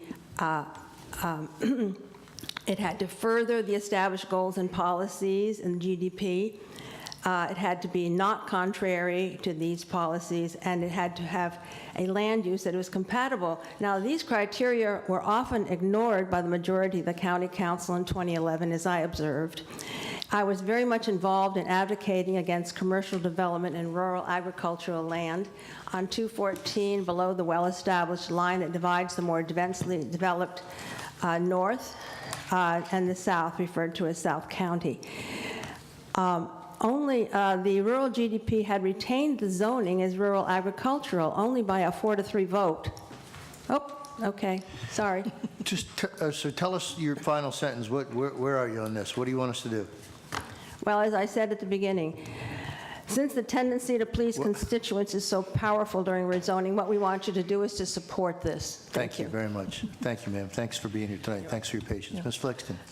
I would like to say that on behalf of our members of Growth Action Network, this has galvanized them because they recognized that the General Development Plan really had a big problem with the amendments and with the fact that Planning and Zoning would testify this is not consistent with the General Development Plan. I don't even remember anybody saying, well, we disagree with that. They just would say, well, we know this guy, and he's a good guy, and let's give him the thing. I mean, I would hope that you'd all think that the law is right, that it should be consistent unless there are other, there are other reasons you can do it. But there were no findings. No one said, I don't agree with planning and zoning because of X, Y, and Z. It was just completely whatever the person said. And I remember there was even, I think, one member of council who said, I didn't participate in the GDP, so I don't have to follow it. So there have been a lot of problems that we've had. And then the worst thing is when you can't appeal these things to the, you can't appeal your decision to Board of Appeals.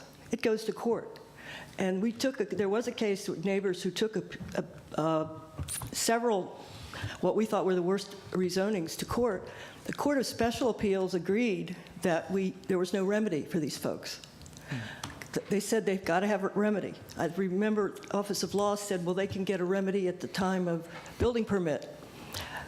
Court of Appeals turned it completely around and said, you have to have taxpayers standing to appeal one of these bills. Now, how do you get taxpayers standing when it's your individual property that's involved and you don't have any appeal? There's no appeal under the current law. So if you would at least try to say you're going to try to follow the consistency rule, that would reassure a lot of people. And I have copies of a letter that were signed by 18 organizations that I have for you. Thank you, Ms. Flixton.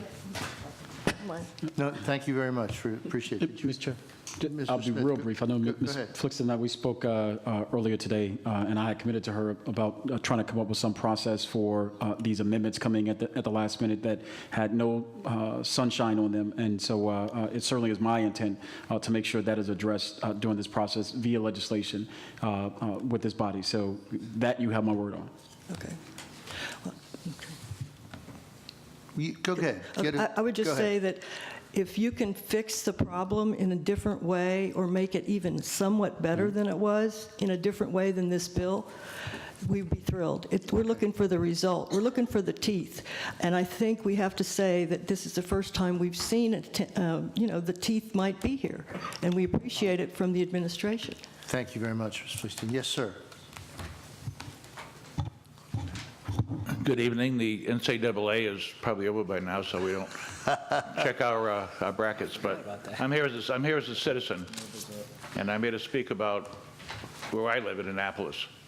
And I'm a new citizen. I moved here about 12 years ago, and I've been appalled and just overwhelmed at the lack of any kind of plan that I can see as a citizen for what's happening to my community. Just appalling. You guys are talking about control. You're talking about, responsibility. You're talking about a lot of great facts, and the speakers before me certainly are hitting on those points. But I'm here just with a reality check, a fact check. Living in Annapolis Neck, just in our little area of Annapolis Neck, down Forest Drive, we have proposed right now 1,157 housing units 1,157. We have 87,000 square foot of commercial development proposed right now. And this is happening kind of willy-nilly, one after another after another. Everybody has read about Crystal Spring. There are so many other developments that are just coming in without any plan whatsoever that I can see as a citizen. Somebody spoke earlier about the hotel saying no vacancy. Well, Annapolis Neck, our part of the world, there is no vacancy. You can barely even drive down Forest Drive as it is. As many of you know, Bay Ridge is just about impossible. But with that kind of development, there needs to be a plan. And I don't think the politics have to be a part of this. Obviously, reality speaks. But the way it's happening right now, it's rampant development in Annapolis Neck. And it's just a symptom of the problem of this whole, general development plan issue. And I'm here to speak in support of this bill because there's nothing else on the table right now that I can see as a citizen. How can we live with rampant overdevelopment in an area that's supposed to be a beautiful part, sailing capital of America, et cetera? Thank you very much. Thank you for your testimony. Thank you, folks. Is there anybody else who wants to testify on this matter? Seeing no movement, we're going to close the public hearing. Where are we? Madam Secretary, please read the title of Resolution 618. Resolution number 618, resolution proposing an amendment to the Charter of Anne Arundel County to add a provision requiring a comprehensive zoning bill and all amendments be consistent with the county's general development plan as determined by the planning and zoning officer. Thank you, Madam Secretary. Is there any final discussion? I got one last comment, because I think it's so pertinent. I'm just amazed because this morning, or this early evening, we literally had dozens of folks in here who were complaining about development or overdevelopment and the interpretation of whether C3 land should allow 1 per acre or whatever the number of houses. It was 4 acres, and they should have had 8. Well, and this isn't a hit on on the planning office. I don't want you to think that this is, Mr. Hager, this is not at you, because a lot of these developments were approved way before you got here. But the premise of those issues that they were concerned about was because it was the interpretation of someone, mainly the planning officer or the hearing officer, that gave that development the permission to go above what was there. So now what we're proposing is to have a resolution that says we're going to give the general development plan lock, stock, and barrel to the planning officer. This isn't about you, Mr. Yeager, so I don't want you to. I love you, man. I really do. But the logic is we'll give it to the planning officer, who will use his interpretation to then say whether it's consistent or not, but yet the planning officer was not consistent on the previous stuff in the past when it came to redevelopment or rezoning. I, for the life of me, cannot even see through that logic. And so for me, that's why I'm not supportive of this resolution. So thank you. Thank you, Mr. Smith. Any other comments? Madam Secretary, pardon me, did you have a comment? Madam Secretary, would you please call the roll on Resolution 618? Mr. Smith? No. Mr. Grasso? No. Mr. Fink? No. Mr. Pruski? No. Mr. Trumbauer? Aye. Mr. Walker? Nay. Mr. Peruka? No. 1 in the affirmative, 6 in the negative. Resolution number 618 is defeated. Thank you, Madam Secretary. Please read the title of Resolution 718. Resolution number 718, resolution approving extension of the Tipton Airport runway to a length of 4,200 feet. Thank you, Madam Secretary. Mr. Marzick. Mr. Chairman, members of council, Bernie Marsden, County Executive's Office. With me at the table, Kelly Kenny from the Office of Law, and representatives of Tipton Airport Authority, Michael Wassel, Eric Folino, and Victor Sullen.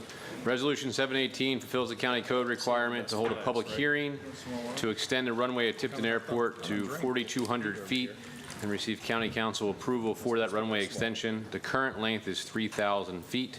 We'd be happy to answer any questions the council has. Thank you. Let me also thank all of you for spending the evening with us. Mr. Chair? Thank you. Mr. Trumbo. Thank you. Is this airport runway extension consistent with the GDP? Yes. Thank you, Mr. Chair. Thank you. Does anybody have any questions other than that? Thank you. Thank you again. Thank you for your patience with this evening. We're going to open the public hearing then. If anybody would like to testify on this matter, please come down at this time. Seeing no movement, we'll close the public hearing. Madam Secretary, please read the title of Resolution 718. Resolution number 718, resolution approving extension of the Tipton Airport runway to a length of 4,200 feet. Any further discussion? Madam Secretary, please call the roll on Resolution 718. Mr. Smith? Aye. Mr. Grasso? Aye. Mr. Fink? Aye. Mr. Pruski? Aye. Mr. Trumbauer? Aye. Mr. Walker? Aye. Mr. Peruka? Aye. 7 in the affirmative, none in the negative. Resolution number 718 is adopted. Thank you. Is there any other business to be brought before the County Council? Move to adjourn. Second. All in favor? Aye. Opposed? Motion carries. The County Council is adjourned until April 16, 2018. It's frustrating. It's frustrating.